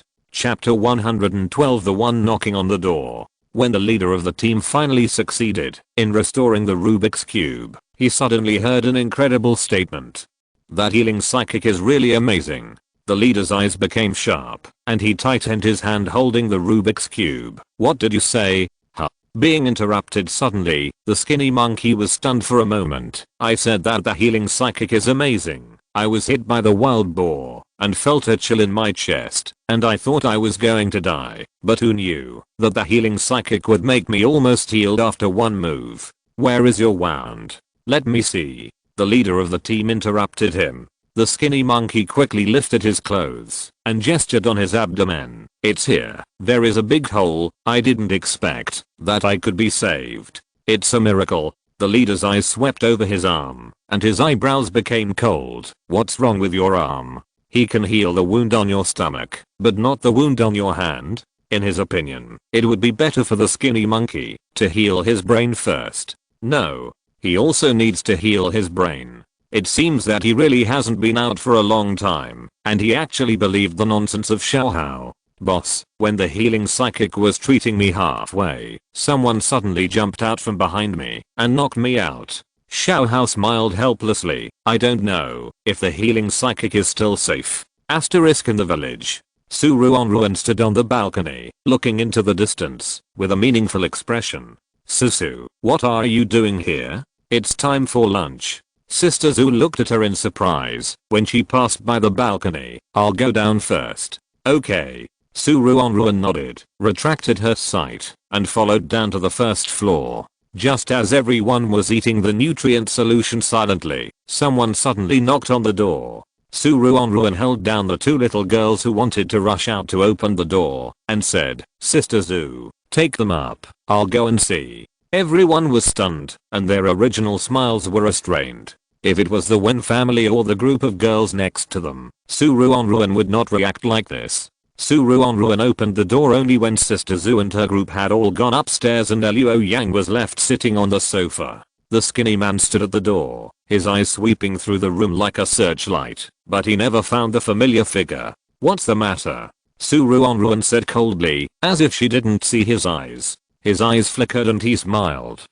Hello. I'm from the central base. I'd like to ask how to get to the nearby town. From the central base. She raised her eyebrows and lowered her eyes. You people in the big base are well fed and well dressed. Why do you come to our remote place? The skinny monkey smiled and handed her a small bag of biscuits. Hey, we don't have a choice. The supplies in the big base are not enough for everyone to eat, so we can only run farther away and try to get some food.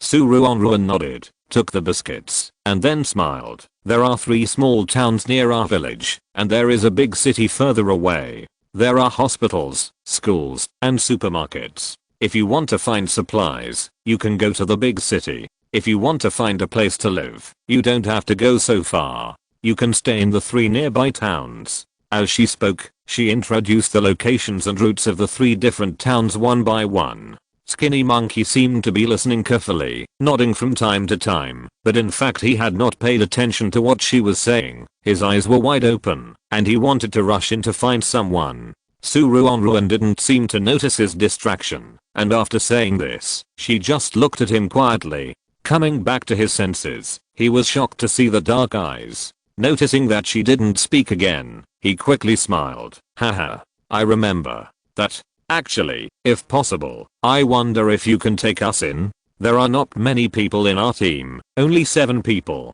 Ruanruan raised her eyebrows. Sorry, our house is full, and there is no room even in the living room. Now they are just out picking wild vegetables, so you can't see anyone. Ah. Skinny Monkey was stunned, and his eyes widened in surprise. Anything else? Ruanruan looked at him calmly. He was stunned for a moment, racking his brains to find a topic. However, he had already finished what the boss taught him, and the woman did not continue to speak as the boss expected. What should he do? Exclamation mark.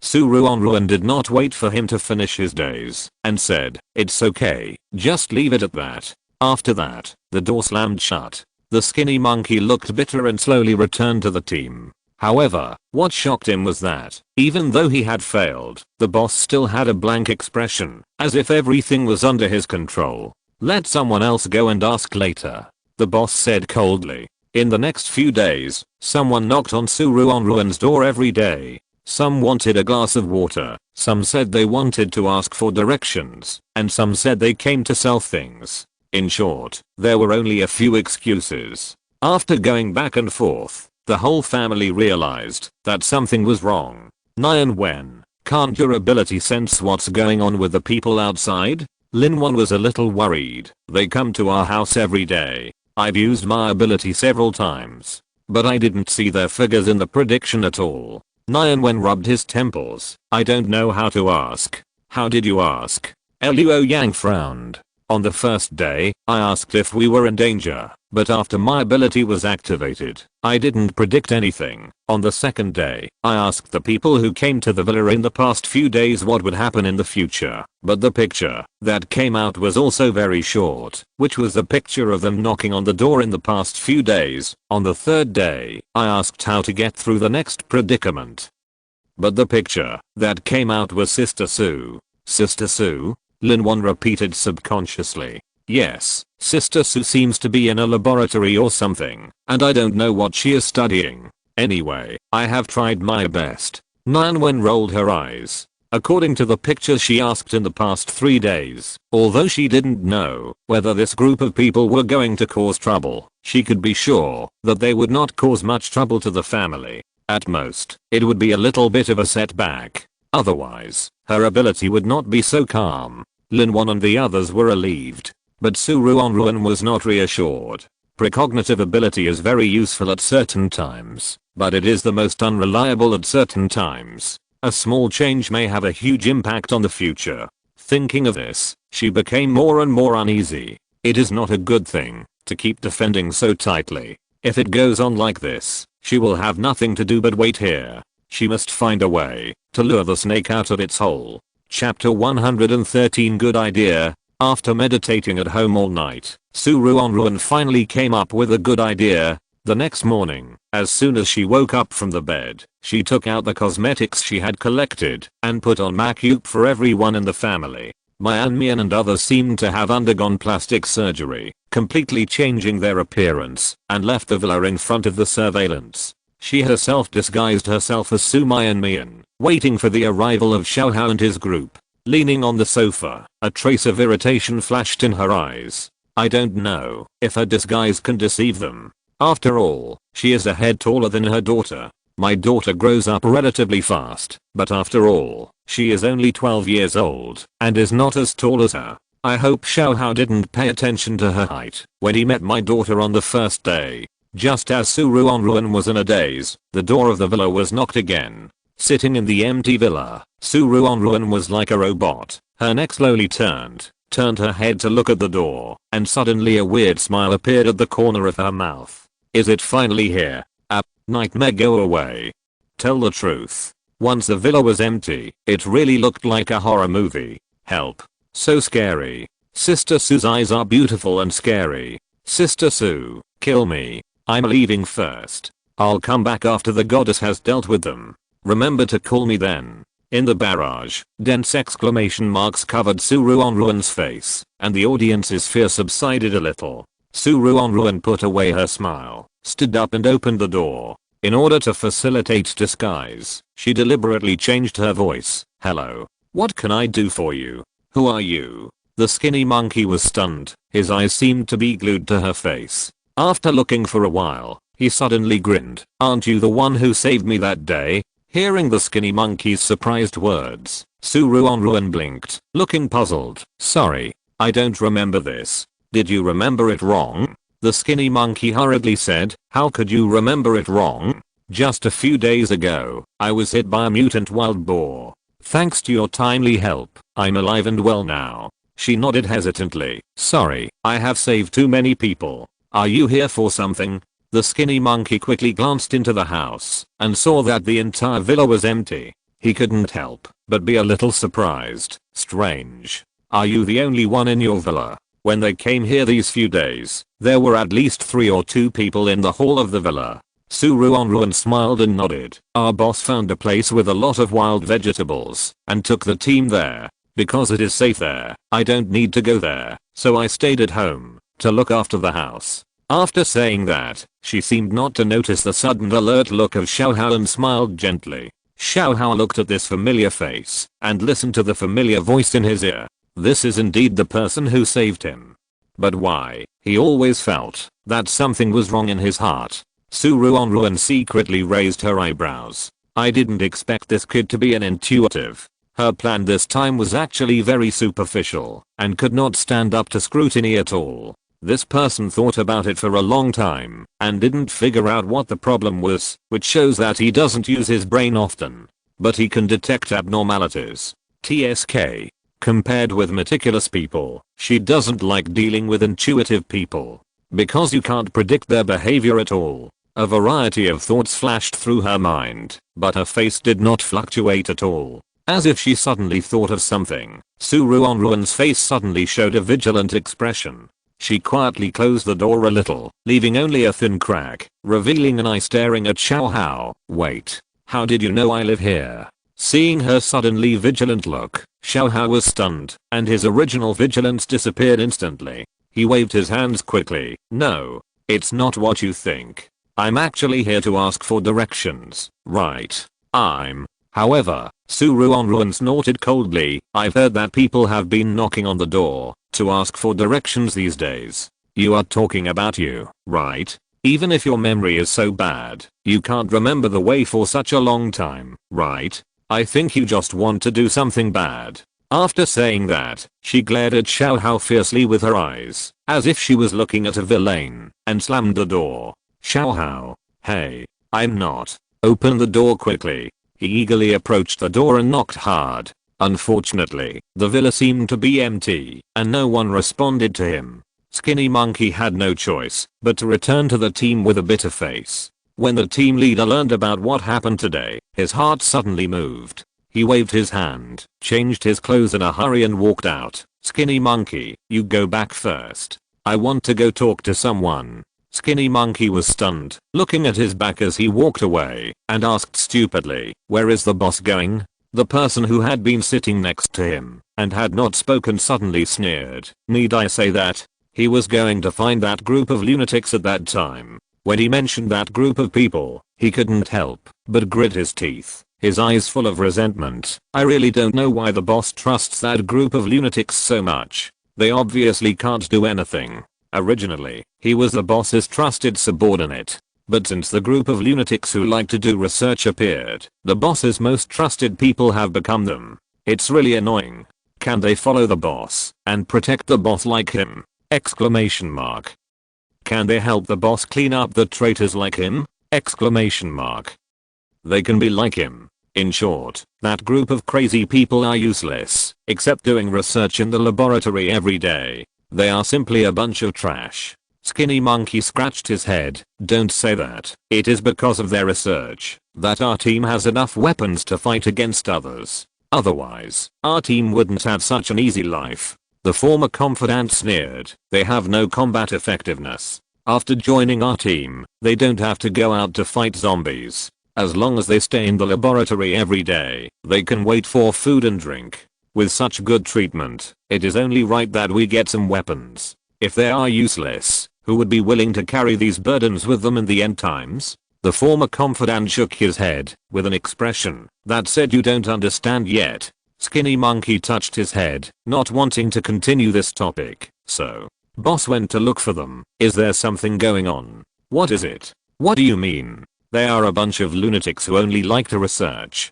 Apart from doing research in the laboratory, they don't care about anything else. When he said this, a hint of coldness flashed in the eyes of the former confidant. Do you remember the person we caught before? The one with superpowers, who can turn everything into donuts? Chapter 114 Caught. Ah, I remember.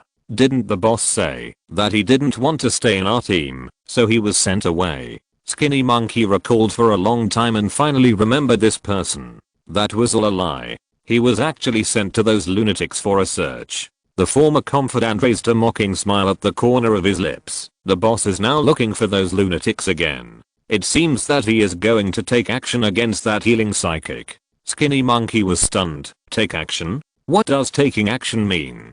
The former confidant frowned, looked at the dumbfounded Skinny Monkey, and snorted impatiently. Do you really not understand? Or are you pretending not to understand? Of course, the healing psychic is captured and sent for a search. Research. Skinny Monkey felt like the sky was falling. How could this be? Exclamation mark. He told the boss about the healing psychic in the hope of getting that person into the team. It can not only add strength to the team, but also repay the kindness of the healing psychic. After all, their team was strong, and the healing psychic would definitely be well protected and taken care of if they joined. But what he never expected was that after he told the boss about this, not only did he fail to protect the healing psychic, but he also brought disaster to people. For a moment, he was a little stunned. Boss.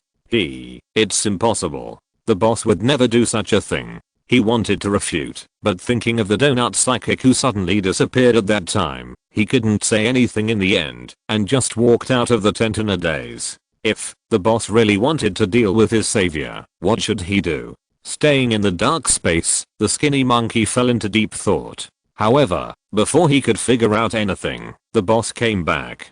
The boss directly lifted the curtain of his tent. What are you doing hiding here? It's pitch black, and you don't even turn on a light.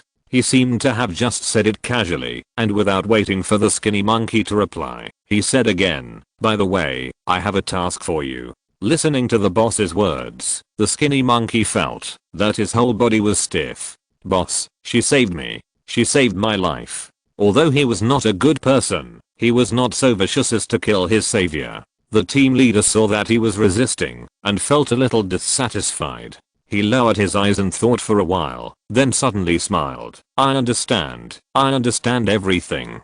But you have to know what we can get from this healing psychic. After the research is successful, we can get countless healing potions, and our team members will no longer have to worry about their lives when they go out. His voice softened, sounding very trustworthy. What's more, our researchers are not villains who don't care about human lives. At most, they just draw a few tubes of blood. The Skinny Monkey was stunned, thinking of the donut psychic before. Will it really not take the life of the healing psychic? Of course, maybe you will envy her by then. This is a great contribution. She can stay in the laboratory all the time in the future, and she doesn't need to go out to find supplies.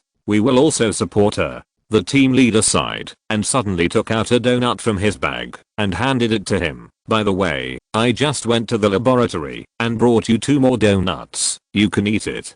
Taking the donut stupidly, the skinny monkey suddenly thought of something. Right. According to his boss, it seems that the donut psychic must still be alive. He is probably working in the laboratory now, right? The work in the laboratory is the easiest in their team. He has always wanted to get in, but unfortunately he has no special abilities and no research ability. So it was the boss's former confidant who misunderstood the boss. Thinking of this, Xiao Hao felt a little guilty, but soon recovered his original spirited appearance and said that he would definitely complete the task. What he didn't notice was that the former confidant who had been chatting with him in the team had disappeared at some point. Asterisk that night, Ruanruan was arrested. Of course, she was arrested on purpose. As healing psychic Su Mian. First, Xiao Hao suddenly appeared and asked for help from her. She pretended to be entangled for a while, went up to help Xiao Hao, and then was knocked unconscious, and then was transported all the way. Now she is on the way. Suddenly, the big guy who was carrying her stopped and panted. This woman, she is too heavy, right? Can we take a break? The skinny monkey was stunned. No way. She is just a little girl. How heavy can she be? What happened to this guy? Why is he so weak all of a sudden? Is he sick? He was a little confused, but he didn't say much, just said, carry her for me.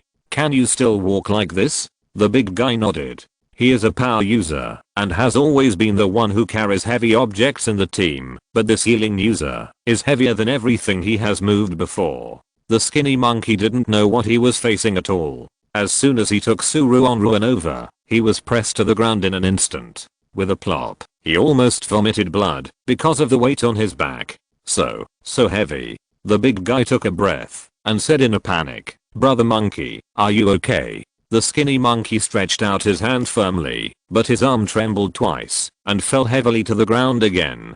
Damn. He couldn't stand it. No wonder the big guy couldn't move it suddenly. How could it be so heavy? Exclamation mark. Is it because of the healing ability? The big guy spent a long time trying to move Ruanruan away, and then he pulled the skinny monkey up.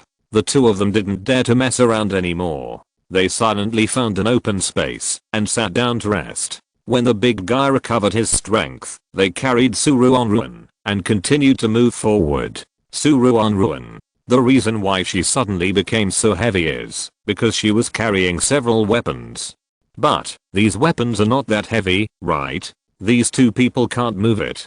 TSK. They have the nerve to come out and make trouble with this level. After sighing silently in her heart, Ruanruan began to count sheep. 1 sheep, 2 sheep. When she counted to 50, she finally fell asleep. The skinny monkey and the big guy also spent most of the day to finally send Ruanruan to her destination, a laboratory hidden underground. When Ruanruan opened her eyes, she saw a pure white. The white here not only did not make people feel comfortable, but also revealed an inexplicable coldness. You woke up.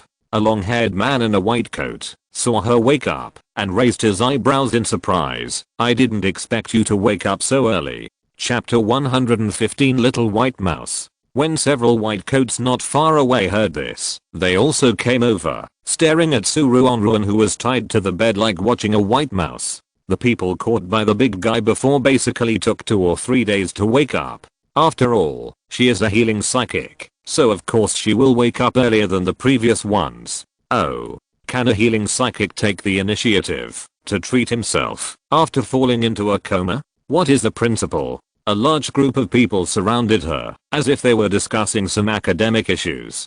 Ruanruan felt like a fish on a chopping board, and felt very bad. She calmed down, and was about to make a wave of confused, shocked, and panic emoticons, but the long-haired white coat spoke first. Okay. Now that she wakes up, let's start working. The long-haired white coat seemed to be their boss. After saying this, everyone stopped watching her and walked to the experimental table, fiddling with something. Ruanruan. Let her finish her performance. They ignored her like this, which made her feel very uncomfortable. Although she wanted to pretend to be a panicked little white flower to lower their vigilance, However, looking at this look, it was obvious that they were not vigilant at all. She was worrying about how to act next, which was simply unnecessary. Thinking of this, she said in a cold tone, "Hey, who are you? Why did you catch me?" However, the white coats didn't care about what she said at all, and each of them was doing their own things. Ruanruan simply calmed down, looking around, looking at the objects soaked in formalin. Her face became more gloomy. They actually used people for experiments. What do they think of people? Exclamation mark. Just when the anger began to rise, one of the men, about 16 or 17 years old, came over, holding a syringe in one hand and a cotton swab dipped in iodine in the other. The syringe was empty, and there was no medicine in it. He stood beside Ruanruan, aimed at her arm, and after disinfection, he injected a needle. After drawing a tube of blood, the young man came to the side of the laboratory table with the blood, and began to study. And the young man was just the beginning. After him, other white coats also came to draw a few tubes of blood and left. Ruanruan watched this scene expressionlessly. The people in the laboratory looked at the results of their respective tests, either frowning or sighing. What's going on? The blood of a healing psychic is no different from that of an ordinary person. Strange. Have you noticed? The blood of a psychic should contain psychic factors. But this psychic doesn't. Could it be that they caught the wrong person? The long-haired white coat frowned, glanced at Ruanruan, and asked suspiciously. The eyes of the white coats were like searchlights, and they all looked at her. Ruanruan. Yes. You caught the wrong person. Why don't you let me go? As soon as these words came out, the originally suspicious white coats withdrew their gazes. This woman said that, so she must be a healing person. That's right. I heard that it took many days just to monitor this woman. After so many days, the team outside couldn't have investigated, and they wouldn't have caught the wrong person. What's her situation? She doesn't even have a superpower factor. Could it be that a healing person is actually transformed from an ordinary person? Aren't you talking nonsense? Which superpower is not transformed from an ordinary person? Several white coats were arguing fiercely. Ruanruan was lying on the bed, but she felt as if she heard a lullaby and felt drowsy. After all, it took too long for the skinny monkey to carry her away. It was already night. She suspected that it was already late at night. How could she not doze off? Although she slept for a while on the way, it was only a short while, probably only a few minutes. How could she rest well? Ruanruan tried to open her eyes wide, trying to make herself more alert, so that she could cope with the next battle. At this moment, the white coat with long hair suddenly took out an electric saw. The chainsaw made a rattling sound, and sparks flew everywhere. I'll cut a piece off her body to study it first, and you can cut it yourself later. The long-haired man raised the chainsaw in his hand expressionlessly. The last person, remember to disinfect and bandage her wound. Don't let her die immediately. Ruanruan suddenly shuddered and woke up completely. She looked at the chainsaw close at hand and suddenly smiled. The long-haired man was stunned for a moment. The next second, she had already broken free from the rope on the bed and rolled down, knocking 5 or 6 men around her to the ground. Seeing their wailing appearance, the white coats standing farther away gasped. They looked at Ruanruan vigilantly. Their faces were like a pallet overturned, sometimes blue and sometimes purple. I warn you, don't come over. If you come over, I will activate the mechanism. One of the white coats was so scared that his chest rose and fell violently, and he pressed one hand on the laboratory table to prevent his legs from falling to the ground. Seeing that several people who were far away were standing together, Ruanruan smiled slightly and threw the iron chain she was carrying over. The iron chain flew over so fast that only a black shadow was left. Several white coats couldn't see what it was and screamed. After a loud bang, several people standing in the distance were knocked unconscious by the iron chain. Ruanruan's control of power was quite good, and she could even predict how long they would faint. She raised the corners of her lips and stepped down hard at the same time. Ah! The long-haired man cried out in pain. His forehead veins bulged, and his hand instantly let go of the chainsaw. He stared at Ruanruan with cold eyes. Originally, he wanted to use the chainsaw to chop her, while her attention was diverted by others. Who knew that this woman could notice his actions with her back to her? A healing psychic can't have such a strong fighting power. It should be sweet and soft. Damn. Did those idiots outside catch the wrong person? Exclamation mark. He had warned them long ago that those idiots acted without thinking. They might expose the things in the laboratory. But it really pissed him off. Ruanruan knocked out several people who wanted to resist, leaving only the long-haired man. She didn't care about his changing expression and what he was thinking. She just pointed at the things in the laboratory and said in a deep voice, "How many people have you captured for research? What are you going to research? Why are you targeting me?" The long-haired man sneered. "We did capture a lot of people, but how many people died in my hands? If not 1,000, at least 800. If you're listening to this novel on a channel other than Fanfic World, it means they downloaded and uploaded it without effort. We cordially invite you to visit our channel, Mundo Fanfic Novelos. There you'll find the original version of this story and you can explore many other novels of various genres. We're waiting for you to immerse yourself in a world of incredible novels. Chapter 116 Experiment. Seeing Ruanruan's angry look, the long-haired man smiled more and more. "What? Are you angry? What right do you have to be angry? The person we are targeting is not you at all." "I'm not angry yet. It's you who ruined our good thing. We were originally looking for a healing person." Ruanruan's face turned cold. He reminded her, if she hadn't appeared here, if it was her daughter who was taken away, when she thought of the fate of her daughter, after being caught by them, she couldn't control her anger. She raised her foot fiercely and kicked. The long-haired man was kicked several meters away and stopped only when he hit the experimental table. He spit out a mouthful of blood, but showed a knowing and weird smile. "It seems that this healing person has something to do with you. No wonder you appeared here instead of her." Ruanruan walked towards him step by step, looking at her emotionless eyes. He subconsciously closed his mouth, and his Adam's apple moved unconsciously. This momentum. Damn. What kind of monster did they bring back? This woman seems to have experienced thousands of battles. Just approaching made him feel a little flustered.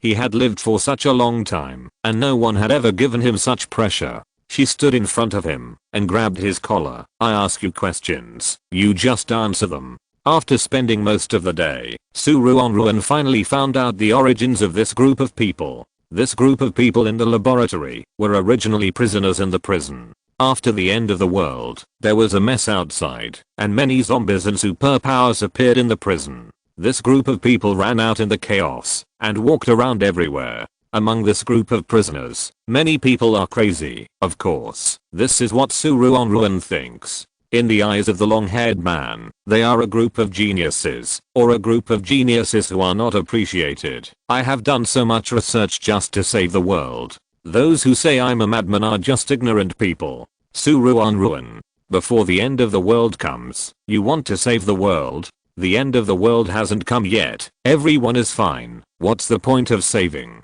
It's said to save the world, but isn't it just secretly making trouble?" Exclamation mark. "That's right. I had predicted the end of the world, so I caught people to do research. Unfortunately, ordinary people are idiots. They don't understand the importance of our research." The long-haired man laughed. "It turns out that my prediction is correct. In the second assessment world, there is no death penalty in the country where Ruanruan is located, and the most serious punishment is life imprisonment. Because of crimes such as human trafficking and human research, this group of lunatics was sentenced to life imprisonment. After the end of the world, they escaped, but still insisted on continuing the experiment. They walked around and finally found an abandoned laboratory nearby. After some sorting and decoration, the laboratory was reopened. However, they have a laboratory and experimental equipment, but they lack the most important experimental subjects. What can we do? The group thought for a long time and finally came up with a good idea. They took out the only person with superpowers in the team and asked him to go out and make a living. This person is the boss of the skinny monkey. The boss ran around outside, established a team, and then took the team to find those weak ordinary people everywhere and sent them to the laboratory. As the boss became stronger and stronger, they began to attack rare superpowers. This was also the reason why Sumayan was targeted. Even the people in the team were their experimental subjects. However, because the capture of the experimental subjects required the help of outsiders, they rarely attacked the people in the team. Unless the outsiders noticed something, or had ill will towards them. The people in the team are all ordinary superpowers, either strength and speed, or metal, wood, water, fire, and earth. We have already experimented with many such superpowers. When Ruanruan heard this, she felt heavy in her heart, even though she had experienced a lot of things. A few days later, people were talking about it everywhere in the nearby town. Did you see it? The fire a few nights ago. I don't know if anyone was injured. Should we go and take a look? Is it an explosion? Otherwise it wouldn't be so terrifying. Half of the sky is red. It can't be an explosion.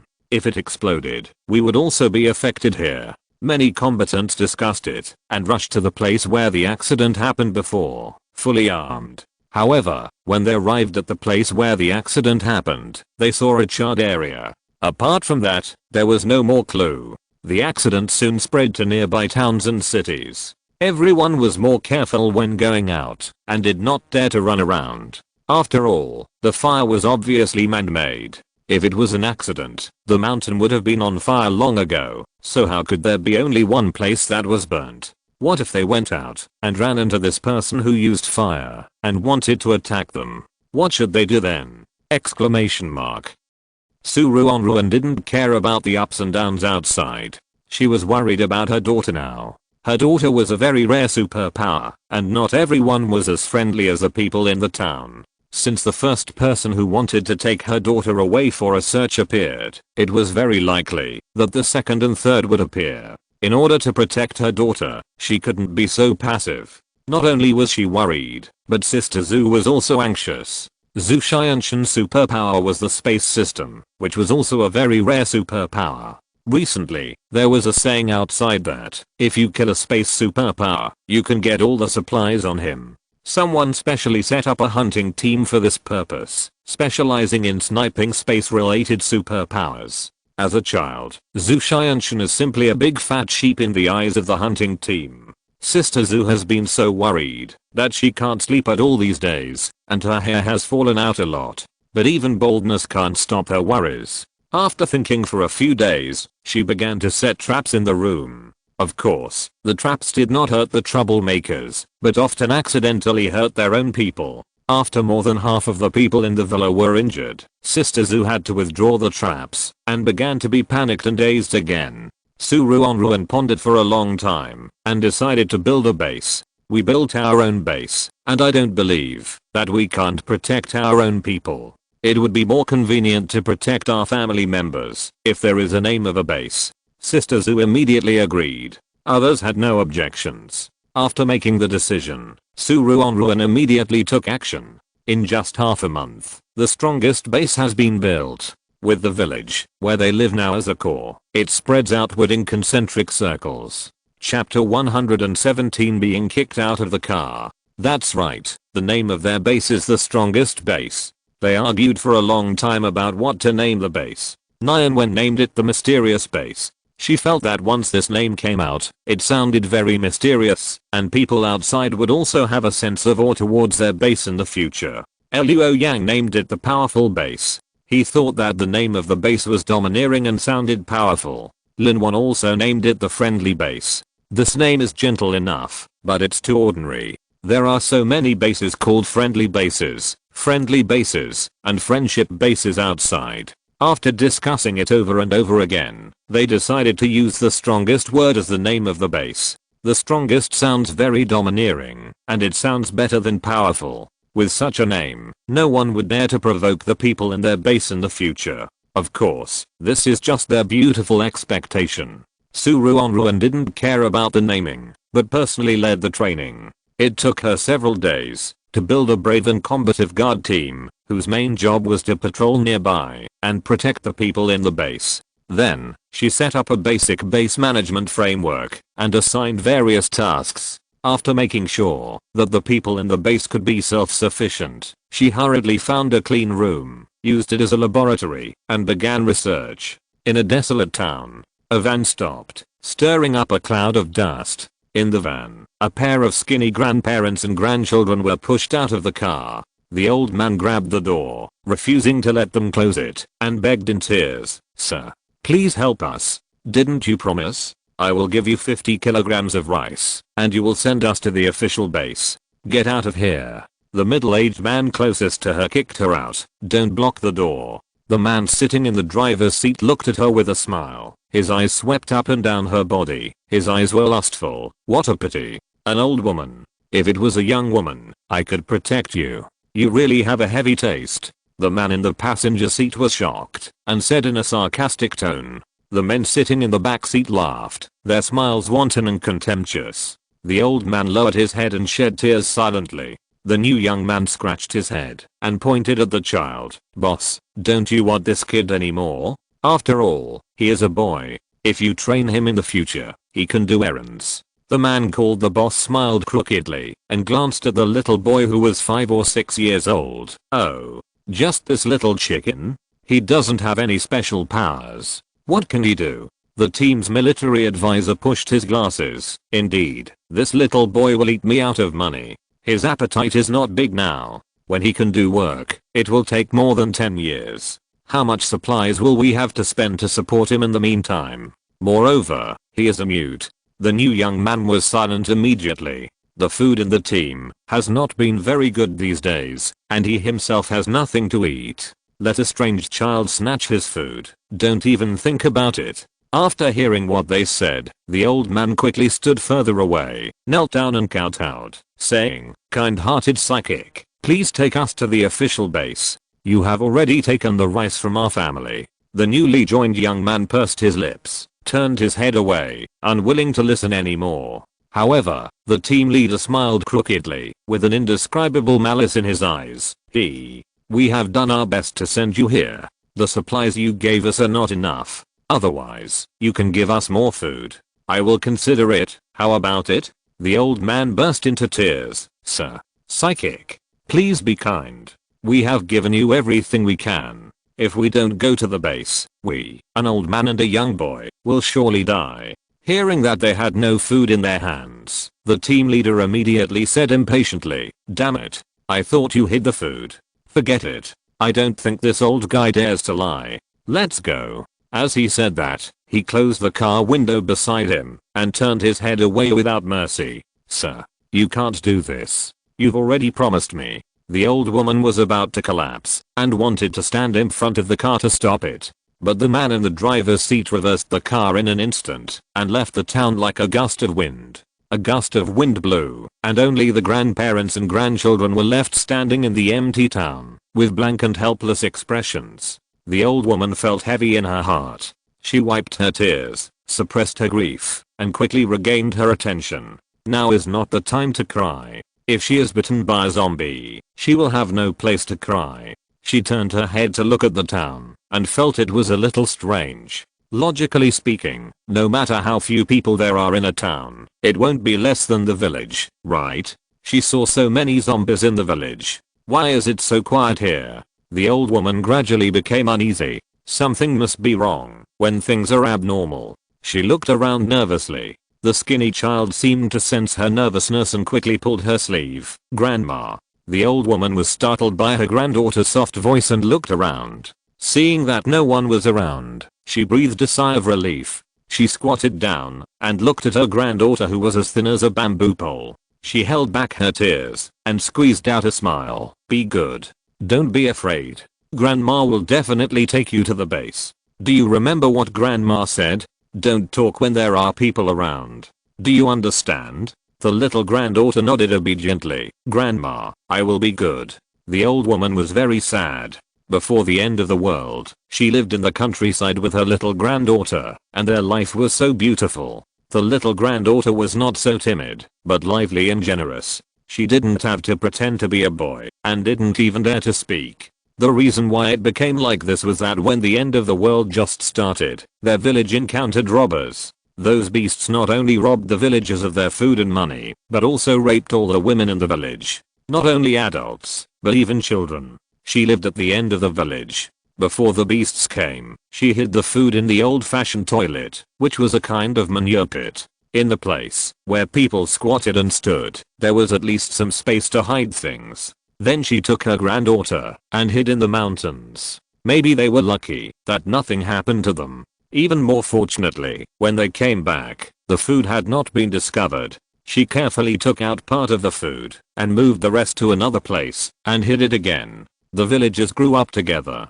Although they quarreled at ordinary times, they were still very united when they really encountered problems. The food in her hands helped the villagers survive. Chapter 118 Strong Base. However, the good times did not last long. Plants and animals began to mutate. The people in their village were originally old people and children. There were not many young people. Their physical fitness was basically not very good. They died in the end of the world soon. The old man struggled for a long time until the group of superpowers arrived. From the group of superpowers, she heard about the official base. Thinking of her son and daughter-in-law working outside, she thought about it and left a sum of food for the villagers. The rest of the food was given to the group.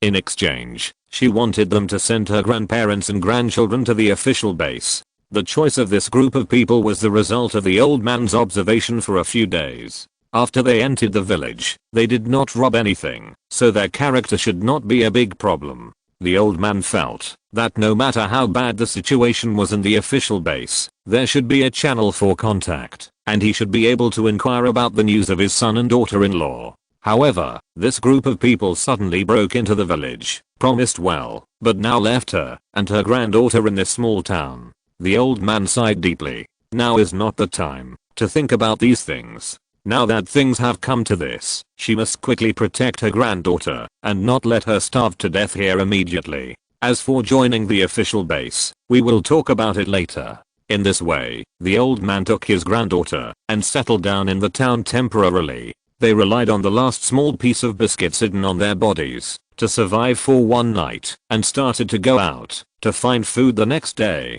Fortunately, there are indeed no zombies or other monsters in this town. Although most places have been looted, they can occasionally come across something that has been missed. The old man took his granddaughter and carefully compared the map with the information he knew and decided to try to go out. Of course, because it was the first time to test the water, she did not dare to be arrogant and took the water pipe she found as a weapon. Although she had seen monsters and zombies in the village, they were basically solved by the young people who stayed in the village.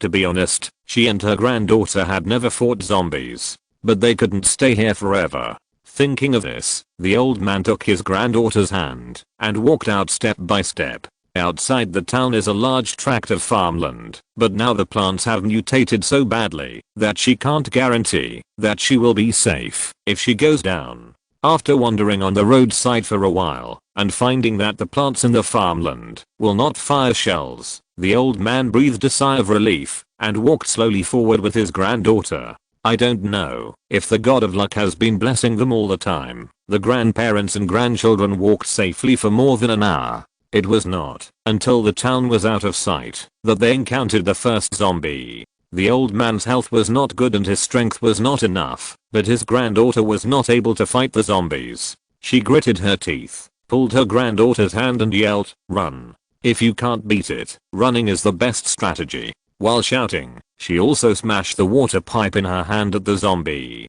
Unfortunately, her aim was not good, and the water pipe brushed past the zombie's ear. The old man's face changed slightly, and he quickly caught up with his granddaughter and ran wildly together. However, their good luck also came to an end. This time, they encountered a speed zombie. An old man and a child naturally couldn't run faster than a speed zombie. Seeing that the zombie's long nails were about to touch them, the old man's eyes became sharp, and he pushed his granddaughter away and shouted, "Run." After shouting, she couldn't help but close her eyes. However, a gust of wind blew, and a smell of burning came from beside her. "Old man, are you okay?" A gentle voice sounded in her ears. The old man opened his eyes in surprise and saw his granddaughter being hugged, crying and laughing, and a group of heroic and fully armed superpowers. Her tears suddenly welled up, and she subconsciously hugged her granddaughter back, and her body couldn't help shaking.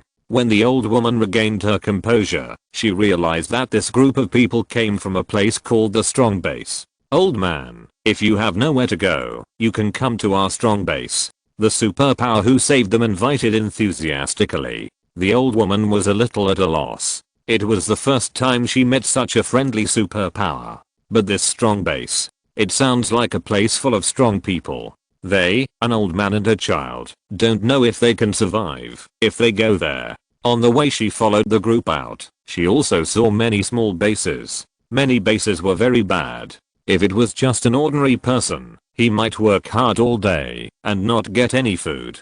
Instead, all the supplies he got were confiscated by the base commanders. So when the group left her and her grandchildren behind, she begged them to send them to the official base. Unfortunately, she failed in the end. The superpower who rescued them seemed to notice the old man's worries and said with a smile, "You don't have to worry so much. There are many ordinary people in our base who can do other jobs. You will know if you try it. Our base commander is a very good person, otherwise we would not stay in the strongest base." The old man thanked the superpower and followed them to the strongest base. There was nothing he could do about it.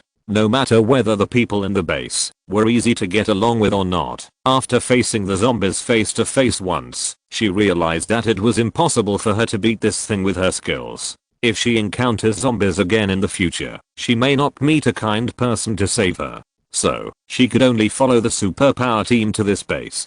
Fortunately, after registering her identity and entering the base, the old man saw many smiling people walking on the street. There were even many ordinary people. After watching for a long time, she could easily distinguish between ordinary people and superpowers. There was a sense of pride between the eyebrows of superpowers, while ordinary people were generally more humble. Even if it was unconscious, there was a clear difference between the performance of superpowers and ordinary people. The old man looked at the people on the street and was very glad that he came to this street. This is probably a street specially prepared for ordinary people, right? Although the people he met on the road were smiling and not hunched over, they did not have the feeling of being the only one on their faces. The old man breathed a sigh of relief. Since ordinary people here can be so happy, I think the days here are not particularly sad.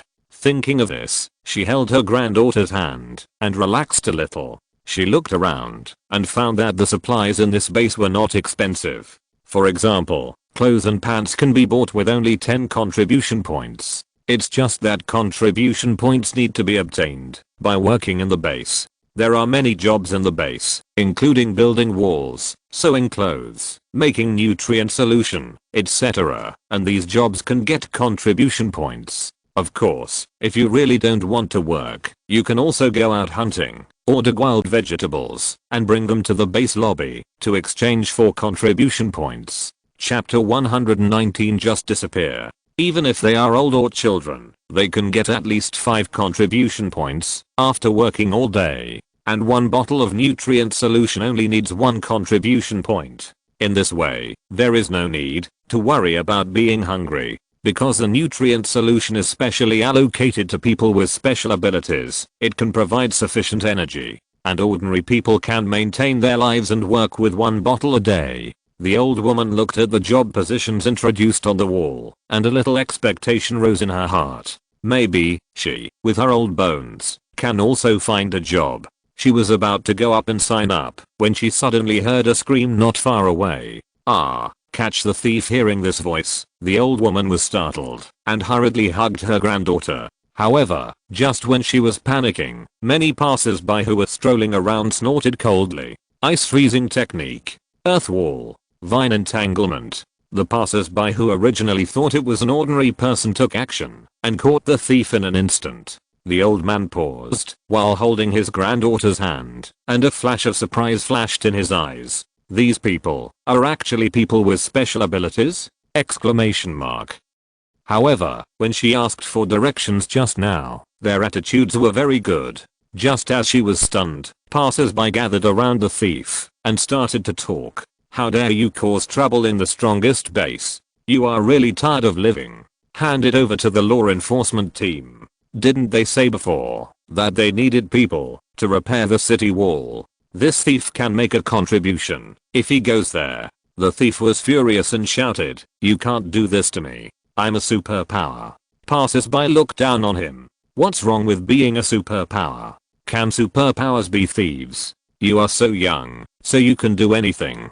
You actually came to steal things. And you stole things from an old man. Really? The strange looks of the people around made the thief very uncomfortable, and he couldn't help but get angry. You ordinary people, what right do you have to say that to me? I and *% hearing the thief's curse, the old woman shrank her neck in fear and hugged her granddaughter tightly. She looked around carefully, but found that the passers-by looked at the thief calmly, not afraid at all. She couldn't help but be stunned for a moment, and subconsciously said, "That's a superpower. If we offend her, will it really be okay?" The person who heard this laughed. "Old man, don't be afraid. In our strong base, we must abide by the rules. People who steal things like him, no matter if they are superpowers or ordinary people, will be punished. The law enforcement team will never let them have the opportunity to hurt us." The old man was stunned for a moment, looking at the smiling little girl next to him. His nervous heart calmed down a little. "Thank you, thank you." After several superpowers returned the things to the owner, they carried the thief and walked towards the central area. The people around made way. Seeing the thief disappear from sight, the little girl who was talking to the old man smiled and said, "Old man, is this your first time to our strong base? Do you want me to introduce you?" The old man nodded hesitantly. A few days later, the old man settled down in the garment factory. The work in the garment factory is not difficult. It is much simpler and easier than the work when she was young. I heard that it was because of this machine. The clothes making machine was improved by the head of the base, so the work in the factory is very easy, and the elderly and children are usually hired to do it. The old man worked for only a few days, and he received an advance on his salary. He moved into a small apartment with his granddaughter, changed into new clothes, and was no longer worried about going hungry. There are many cases like the old man. More and more people are settling down in the strong base. In the afternoon, in a laboratory in the strong base, Ruanruan looked at the final test results, and a faint smile appeared on the corner of her lips. Finally finished. She breathed a sigh of relief, decisively adjusted the machine, and then began to mass produce potions. In about an hour, the machine produced 500 potions. She carefully and neatly placed the potions in a foam box, and then left the laboratory with the box in her arms. As soon as she walked out of the laboratory, she found that the whole base had changed. The originally quiet and harmonious base became noisy, as lively as a vegetable market. The city wall outside was high and looked very solid. The people passing by were bustling, with smiles on their lips. But this is obviously not right, right? Ruanruan hugged the foam box tightly in her arms. Hey, how could the base change so much after just a while? Could it be that she was trapped in someone's illusion? With such doubts, Ruanruan tried to break the illusion. It doesn't need to be complicated, just some simple tricks can break the illusion. This is the method she came up with when facing illusion enemies before. However, no matter what tricks she used, the illusion did not disappear. Ruanruan frowned. Obviously, all this is not an illusion, but real. But isn't this even more strange? She hadn't been doing the experiment for long, at most 20 to 30 days. Before, this was a desolate little village, but now it is paved with neat roads everywhere, and tall and solid walls have appeared. Just when she was at a loss, Sister Zoo passed by and saw her standing at the intersection and immediately smiled. "Sue, ahem. Base Commander, you came out." Ruanruan hesitated and nodded. "Sister Zoo?" Sister Zoo seemed to have guessed her doubts, and while pulling her home, she explained, "During the time you were in the laboratory, the number of people in our base has doubled. According to your work plan, the walls within the area occupied by our base have been fully built, thanks to the help of the Earth-type mutants." Ruanruan listened patiently to Sister Zoo's introduction. During this period of time, everyone in the family has been working very hard, and it is obviously not easy. Originally, before she entered the laboratory, in addition to caring about whether the production of nutrient solution and water was sufficient, she only made suggestions in other aspects. Unexpectedly, they had basically completed most of them. As for the current situation of their strong base, everyone can eat, drink and dress well. This level of research is considered to be a relatively well-run base in the world. "Don't worry about the base," Sister Zu waved her hand nonchalantly. By the way, you have been in the lab for such a long time. What have you found out? She has always known that Susu came to the lab probably for the two girls' superpowers. But in such a short time, she didn't know what Susu could find out. Zu Crossing was extremely anxious, but she didn't dare to show it, so as not to put pressure on Ruanruan. She took a deep breath secretly and suggested with a smile, if Xianshan and Mianmian's superpowers can disappear, then we don't have to worry about anything happening, right? Chapter 120, Potion. That's right, Zu Crossing did think so. Eliminating the superpowers of the two little girls, without the source of trouble, the two little girls will encounter much less danger. This method is simply wonderful. Ruanruan shook her head. Since you already have superpowers, then cherish them. It would be a pity to eliminate the superpowers now. As she said, she opened the foam box on the table. Sister Zu, don't worry. I have thought of a way. Look, these potions are the results of my research during this period. Looking at the potions in the foam box, Sister Zu was silent. If Ruanruan hadn't said this herself, she would definitely think that Susu was fooling her. After all, this potion looks so disgusting. It's green, the kind of dark green, like the color of a stinking ditch. This stinky water. How can the potion solve the problem? Sister Zu looked at the potions in a daze. Do you take it for a bath? Or apply it on your body? Ruanruan was stunned, her face full of confusion. What are you talking about? I made them look like nutrient solution. Of course you have to drink it. What? Sister Zu's body trembled involuntarily. Even if Susu's dishes were delicious, she couldn't trust this potion with a strange color. Shouldn't the potion that can be used to treat people be a better looking color? For example, transparent, white, or the black of normal soup medicine will do. No matter what color it is more reassuring than this stinky ditch green that looks like it has glitter added. Sister Zu glanced at the potion carefully and didn't even dare to touch it with her hands. When she thought about the two little girls drinking this damn thing, her heart twitched. Ruanruan didn't pay attention to what she was thinking and carefully closed the box of the foam box. When she looked up, she saw Sister Zu's expression, as if she had eaten bitter melon. What's wrong with you? She scratched her face in confusion. Why is Sister Zu so weird today? Zu Crossing moved her lips, as if she wanted to say something, but after holding it in for a long time, she finally sighed deeply. Forget it, Susu. Please stay by the side when Mian and Xianshan take the medicine. If they suddenly fainted, Susu could rescue them in time. Ruanruan. What nonsense are you talking about?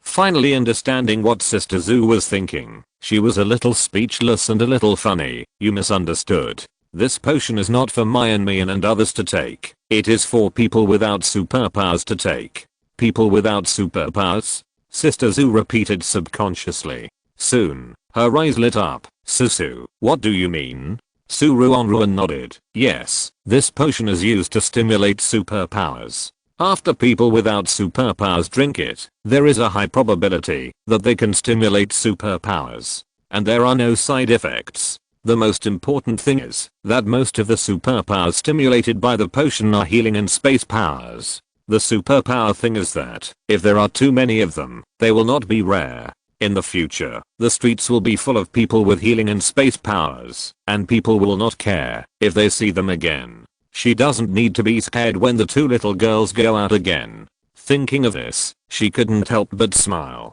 Sister Zu was relieved when she heard this. Since the two little girls don't have to take this poisonous potion, it's great. But, Susu, don't you have superpowers? Then do you want to take a potion to stimulate your superpowers? Susu is very powerful. It seems that taking this potion is a piece of cake for her. And it can also stimulate superpowers, which is simply worth it. Ruanruan shook her head, thinking of the taste she tried during her research. Her stomach began to roll unconsciously. Because she was in a hurry to make the finished product, she didn't adjust the taste deliberately. The taste of this potion is simply disgusting. Anyway, no one can beat her without superpowers. Why bother to suffer? Asterisk in the evening, in the strong base. People who had worked hard all day were walking on the street. The lights on the roadside lit up dimly, and the aroma of barbecue began to slowly emanate from the roadside. Many people who had just arrived at the base saw this scene, and their tense mood suddenly relaxed. Standing on the street, the old man looked at his nervous son and daughter-in-law next to him, and felt very speechless. Look at those barbecue stalls. As long as you pay, you can buy food, and those sitting next to you are also ordinary people. Are you relieved now? Before, she was thinking of taking her granddaughter to seek refuge with her son and daughter-in-law, but who knew that she was accidentally rescued and brought to the strong base. At that time, she thought that she would settle down for the time being and then go to inquire about her son and others when she had time. As her work got better and better, she was promoted several levels in the garment factory, and her salary was also increased a lot. So she quickly distributed tasks in the task hall, hoping that someone could find her son and daughter-in-law. Fortunately, she still had photos of her son and daughter-in-law in her hand. With photos and names, it didn't take long for a superpower to submit tasks. When the old woman was taken to the street and saw the two skinny people, she was shocked. They were her son and daughter-in-law. No, she almost didn't recognize them. How did the psychic who took the task recognize them when they were so skinny? Exclamation mark. Is this the eyesight of a master? Exclamation mark. After being amazed for a while, the old woman began to feel distressed. She didn't know what her son and daughter-in-law had suffered to become like this. Fortunately, she settled down in the strong base. Otherwise, even if she found her son and daughter-in-law, she would have nothing to do. After the memories ended, the old woman held her granddaughter with one hand and said to her son and daughter-in-law, "Let's go and have a look at the barbecue. Do you have anything to eat? I'll treat you." As she said that, she walked to the barbecue stall. However, her son and daughter-in-law were trembling and holding her sleeves tightly. "Mom, don't go over there. It's too dangerous." They were as nervous as rabbits facing an eagle. Indeed, they are all masters with special powers. We'd better not disturb them. The old woman was almost mad at them. She had long forgotten that she was also so trembling when she first came to the strong base. Taking a deep breath, she pulled her son and daughter-in-law to the side of the stall. However, when she looked down and saw the things on the grill, she was a little stunned. What is this? She was not an ignorant person, but this translucent pancake? Or baked or something. It was really strange. Compared to barbecue, this thing is more like a pastry. It should be placed on a delicate plate, not on the grill, right? Guessed, this is grilled nutrient solution, a new special product recently launched. Would you like to try it? The price is cheaper than grilled wild vegetables. The owner of the barbecue stall greeted with a smile. Chapter 121, Stimulating Superpowers. Roasted nutrient solution. One stick of this stuff will fill you up. If you order this, how can you eat anything else? The old man shook his head speechlessly, ordered some wild vegetables, turned around and forcefully pushed his son and daughter-in-law into the small stool next to him, and sat down himself. Now there is no meat in the whole base, so the speed of roasting wild vegetables is much faster, and it was served soon. The old man was the first to pick it up and eat it, and the little granddaughter also smiled and took a bunch, eating with a smile on her face. Maybe it was because the atmosphere around was good and no one was bullied. The two adults who were originally very nervous gradually relaxed, followed and ate and drank, and listened to the people around them chatting. I heard that the base commander came out of the laboratory. Then did the base commander have any new inventions? You asked me this question, and you really asked the right person. A man in sportswear raised his head proudly, and after saying this, he stopped talking. The eyes of the people around him were full of gossip. His friend immediately rolled his eyes, fanned him, and served him dishes and water. The man felt better, and said with a smile, "The base commander has made a magical potion that can stimulate people's superpowers. People without superpowers can go to the base commander to buy the potion." In this way, before he finished speaking, he was interrupted by his friend's shocked voice. "What did you say? Stimulate superpowers?" The people around him pricked up their ears and even stopped eating, for fear of missing out on any important information. That's right. It does stimulate superpowers. What superpowers you can stimulate depends on your luck. However, this thing has a chance of failure, with only a 70% success rate. After failure, taking superpower stimulating potions will be useless. Hearing this, His friend paused while fanning him. Did the base commander tell me how to buy this potion? Everyone in our base can buy it. As long as you bring your base ID, it's fine. An ordinary person can buy one in limited quantities. The price is not expensive, just 10 contribution points. The man took a few bites of vegetables and shook his head. But I suggest you don't buy it. His friend was stunned. Why? Are there any side effects? Side effects? I can't say it's a side effect, but it's just very unpalatable. So unpalatable that it makes people collapse. I heard that most people can't stand the taste of that potion. Anyway, you have a job in the base, and you do it well, so why bother to join in the fun? Hearing this, his friend hesitated. That's right. Life in the strong base was stable and peaceful. There were also many superpowers dispatched to fight zombies. He didn't have to get superpowers. Just when he was hesitant, the other people sitting next to him persuaded him. I thought it was a side effect. So this is it? What's the big deal about it being unpalatable? Brother, if possible, it's better to have superpowers. At least when there is danger, we don't need to wait for the guards to come. We can solve it ourselves. Superpowers sound amazing. If you don't take the potion, I'm afraid you will regret it. The people sitting next to him talked about their sad experiences of working outside and soon persuaded the hesitant man.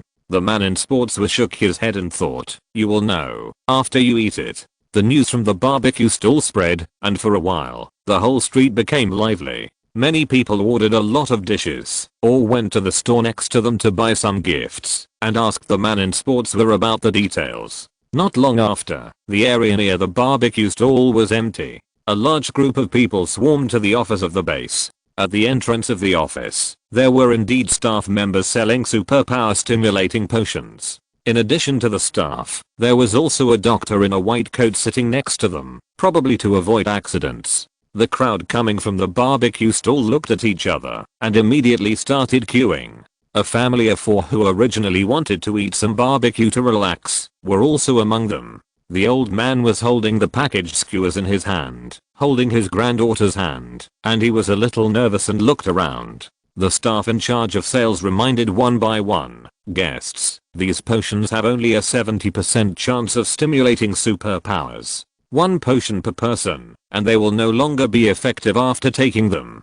Please buy with caution. The base commander will continue to improve it, and maybe it won't take long to make a better potion. The guests gathered together to discuss, but in the end, few people chose not to buy. Although the potion improved by the base commander is better, when they think that they can stimulate superpowers immediately, they don't want to wait any longer. Especially those who have just arrived at the strong base. They have been wandering outside for too long, and they are more intolerant of not having superpowers than others. The old man thought for a while, and wanted to pull his granddaughter away. She would come back to buy the next time a better potion came out. But her son and daughter-in-law were unwilling to do so. Mom, we can become superpowers. This is a great opportunity. With superpowers, we don't have to worry about being bullied anymore.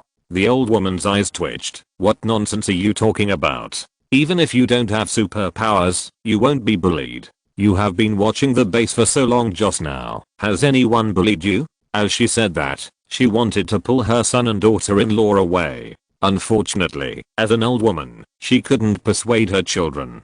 The couple stood in the line and refused to leave. There was no way. The old woman could only watch them move forward. Soon, it was their turn in the line. They asked the staff for a potion each, and then looked at the old man behind them eagerly. The old man rolled his eyes, but still paid them. Please stay here to activate your superpowers. We have doctors here to take care of you. If there is any danger, we can rescue you in time. The staff smiled and pointed to the chair next to them. The whole family came quickly and stood by.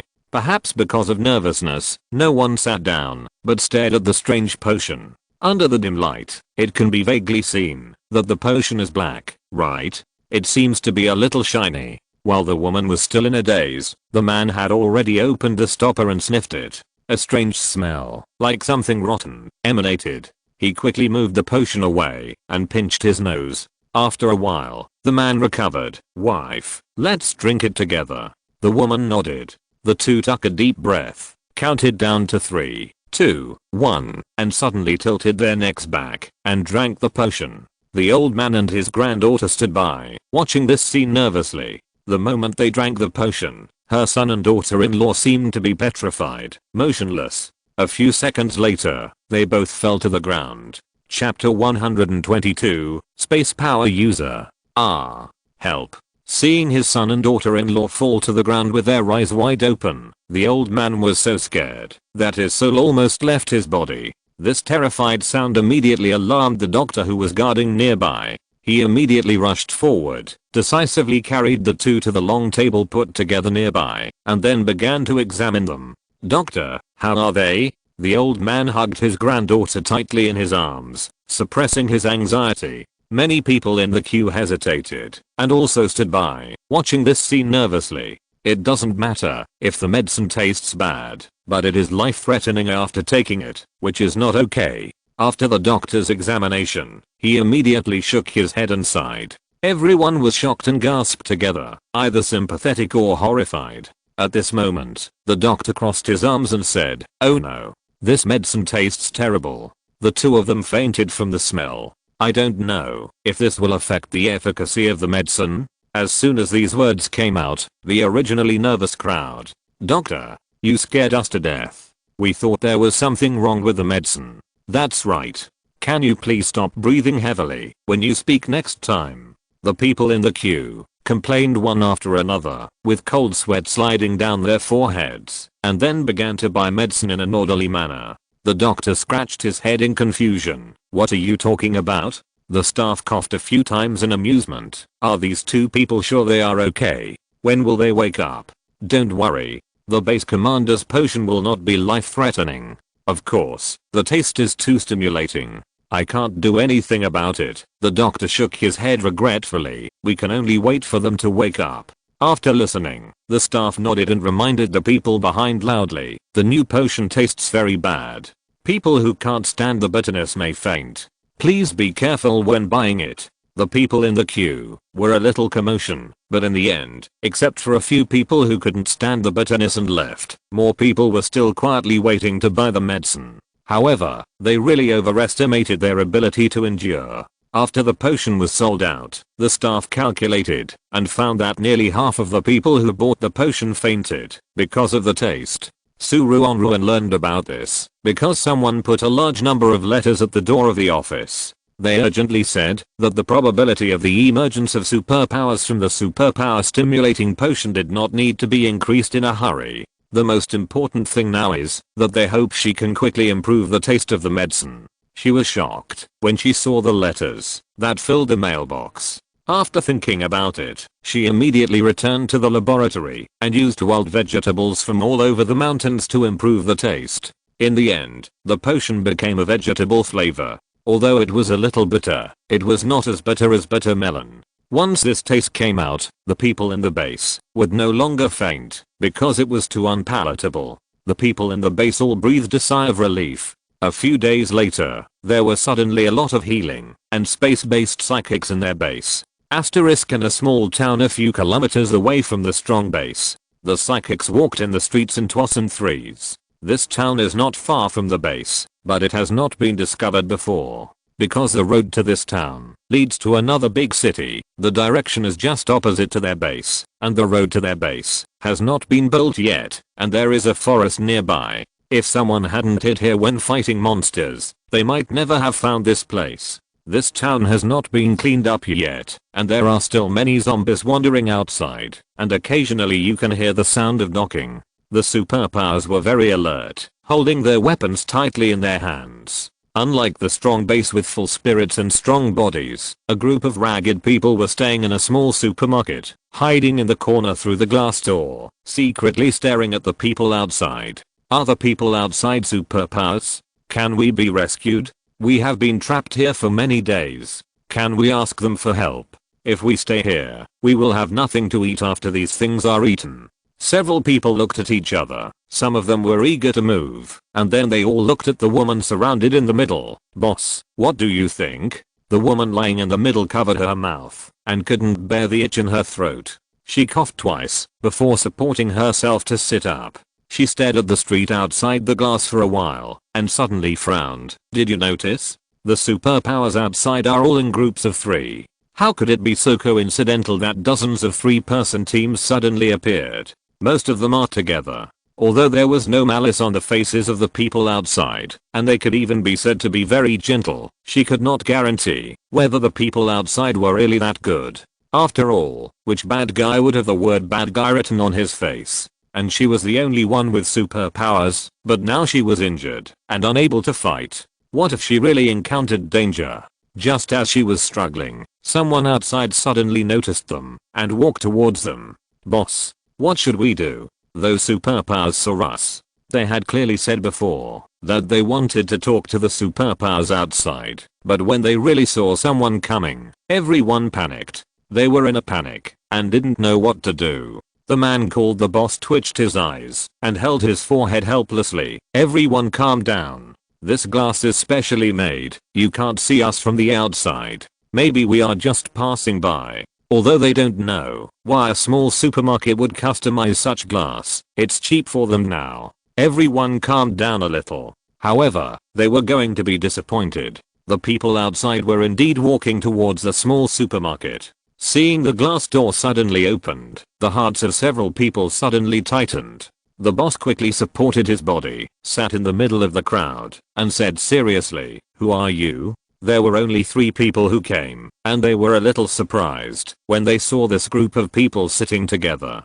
"We are the team of the strong base. What about you? Where are you from?" The 2 sides exchanged a few words briefly. After observing for a while, the boss of the supermarket team decided to give out some supplies to ask for information. But the supplies they originally got in the supermarket were not much, not enough for their team to eat for a few days. The people in the team were shocked, but did not raise any objections. The superpowers of the strong base were a little surprised and took some daily necessities. They talked about some news about the strong base, such as how to get to the strong base, the atmosphere of the strong base, etc. After they walked away, the team members breathed a sigh of relief. Suddenly, someone stared outside in surprise. "Boss, there is actually a space ability user in their team. If you're listening to this novel on a channel other than Fanfic World, it means they downloaded and uploaded it without effort. We cordially invite you to visit our channel, Mundo Fanfic Novelos. There you'll find the original version of this story and you can explore many other novels of various genres. We're waiting for you to immerse yourself in a world of incredible novels." Chapter 123, The Third Assessment. The team members all raised their heads and stared at the people coming and going outside. Soon they found that it was not just the psychic outside, but almost all the 3-person teams had a space psychic. Are space psychics so common? Someone was surprised. The team leader stared for a while and narrowed his eyes. No wonder they are all in groups of 3. They should be fixed combinations. Fixed combinations? She nodded. Just like when we play games, when we form a team, there are output responsible for attack, there are nurses responsible for blood, and others. They are in a group of 3. One of them is responsible for attacking, one is responsible for picking up things, and I don't know what the other one does. This strong base is really amazing. It can actually invite so many space psychics. Someone sighed, looking at the people outside with envy. It would be great if I were also a space power user. I don't have so many requirements, as long as I can have a power.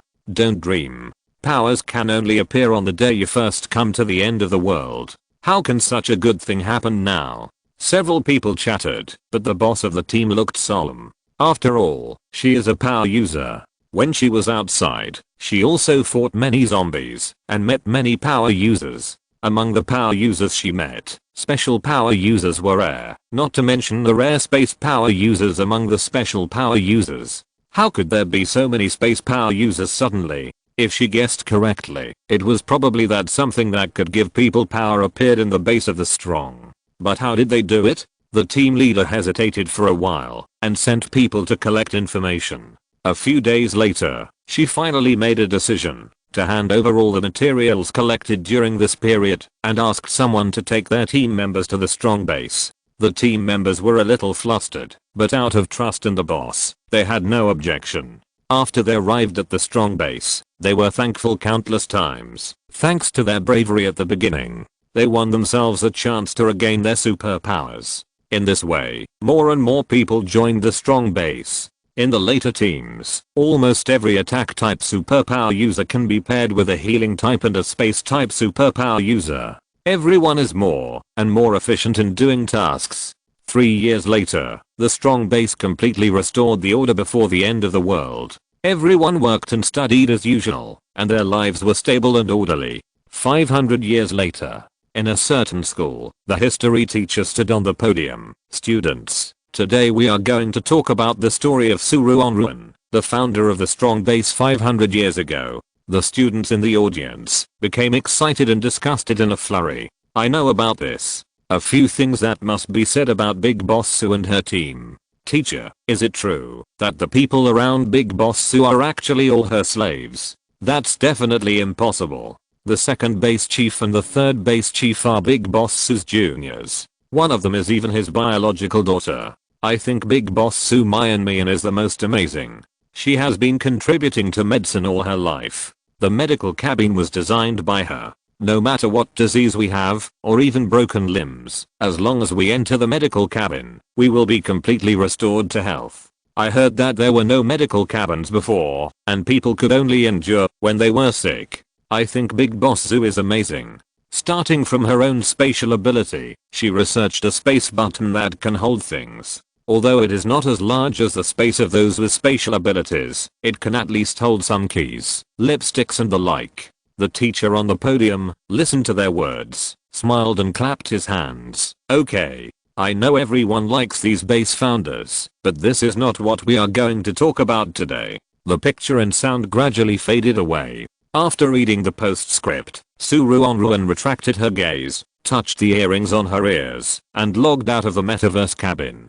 The second assessment world was over. This time, the score was the same as the last time, and she got 100,000 assessment coins. She didn't care how many assessment coins there were. What she cared about was that her money in the real world suddenly skyrocketed. 100,000, 1 million, a full 5 million star coins. This money was the reward during this period. I didn't expect that there would be so much after the division. Haha, I'm rich.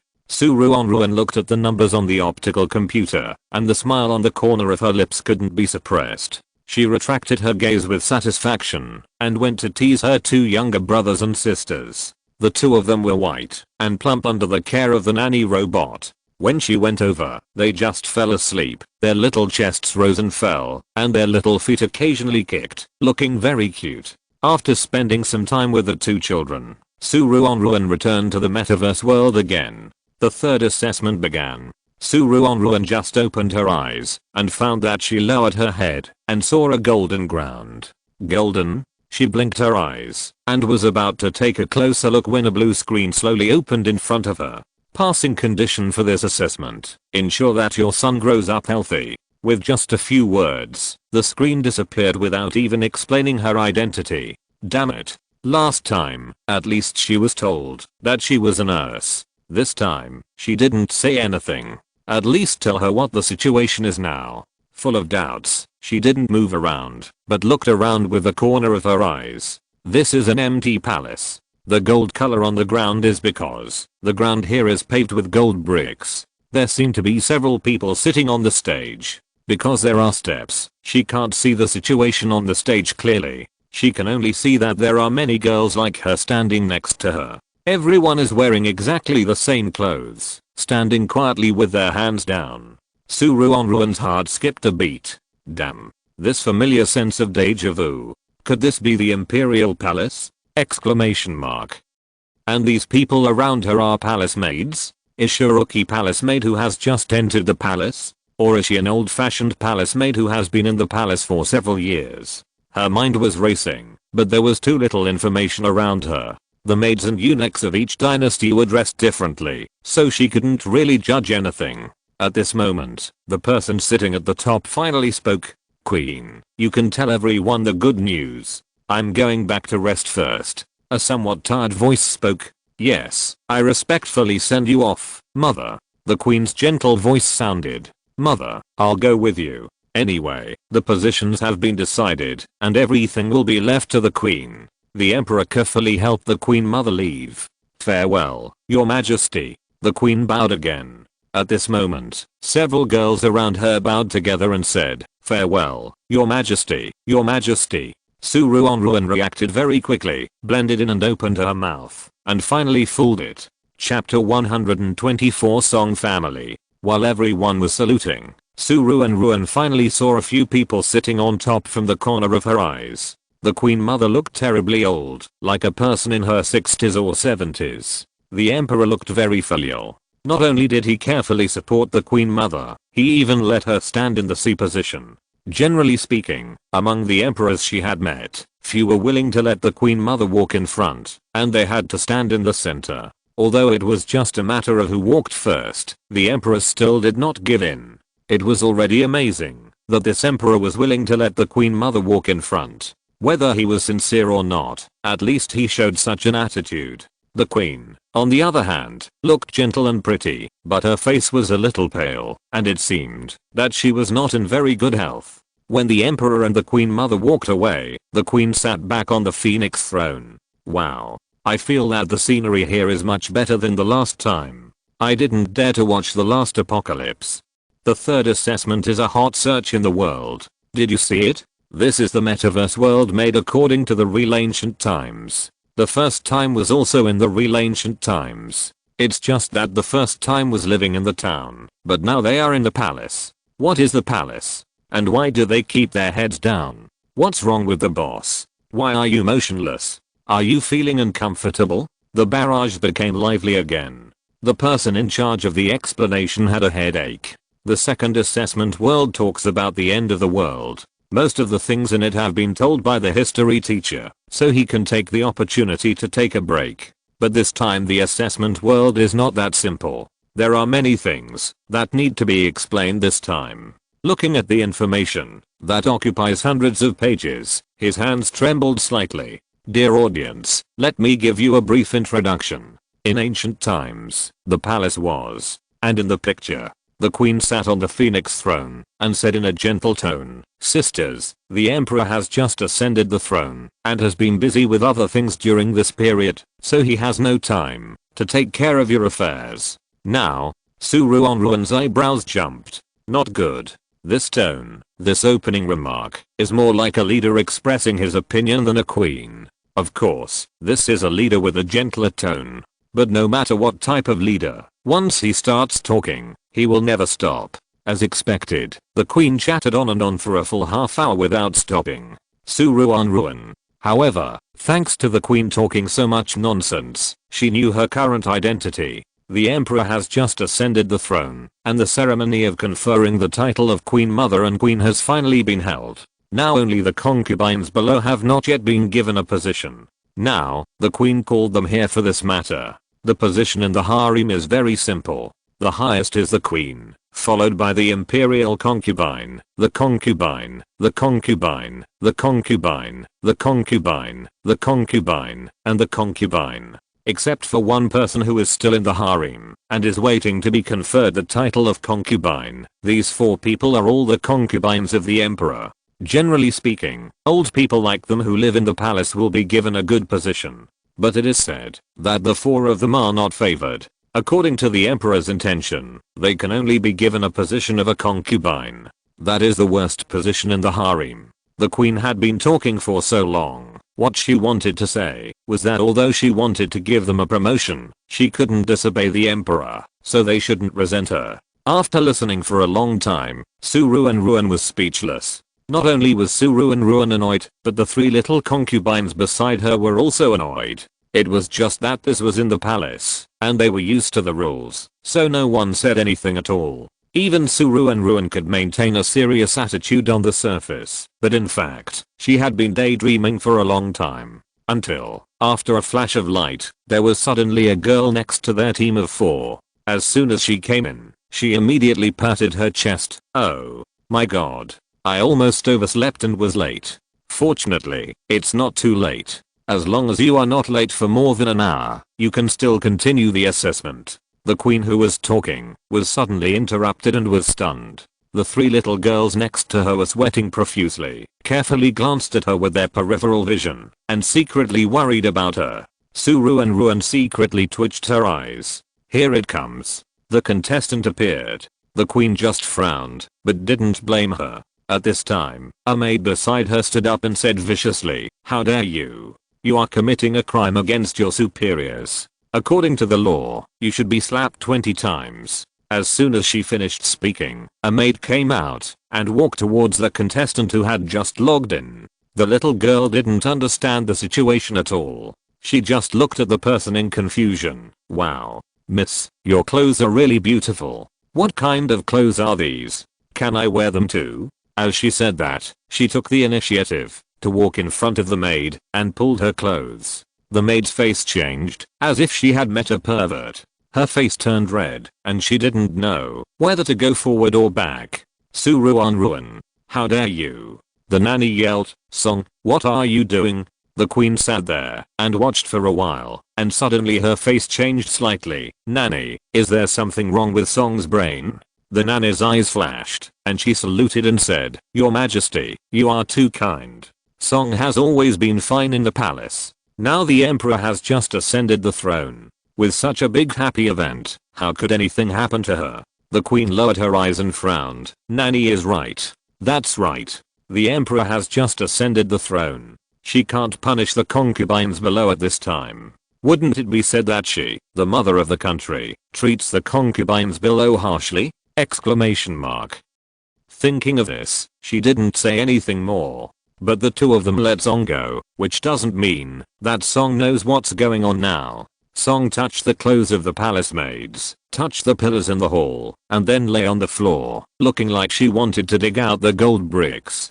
Gold. It's actually gold. Song was so happy that she almost went crazy. What a great start. I thought I had to make a living by chopping wood like in the first Metaverse world. After saying that, she couldn't help crying, not knowing whether she recalled what happened in the past. After crying for a while, she suddenly ran to the palace maid again. "Sister, what's your name? Where is this place? What are we doing here?" The palace maid. Seeing that the palace maid didn't speak, she went to pull other palace maids, and even pulled Ruanruan and a few others. Except for her jumping around in the hall like a husky, the others stood where they were and remained silent. Chapter 125. Pull it down. Cack. It was like a flock of crows flying by. The queen's eyebrows twitched, and her face looked extremely ugly. Not to mention the nanny beside her. She stared at Song with a look of looking at a dead person. "Mammy, send Song to the cold palace." The queen slammed the table fiercely. Originally, she thought Song was pretending to be stupid, but just now they were about to let her go, but she was still running around in the palace. It seems that Song might be really stupid. The nanny frowned and thought it was bad luck. But on second thought, she felt that this result was not bad. The emperor had just ascended the throne, and Song had a problem with his brain. Doesn't this mean that Song and the emperor's fate are in conflict? Exclamation mark. In this way, the emperor will definitely hate Song. It will be impossible for Song to regain favor in the future. Thinking of this, the nanny responded respectfully, "Yes, your majesty." As she said that, she waved her hand with a stern face and asked several eunuchs to take Song to the cold palace. Song was suddenly held up by two young eunuchs, and she panicked. She kicked her legs desperately. "Let me go. What are you doing?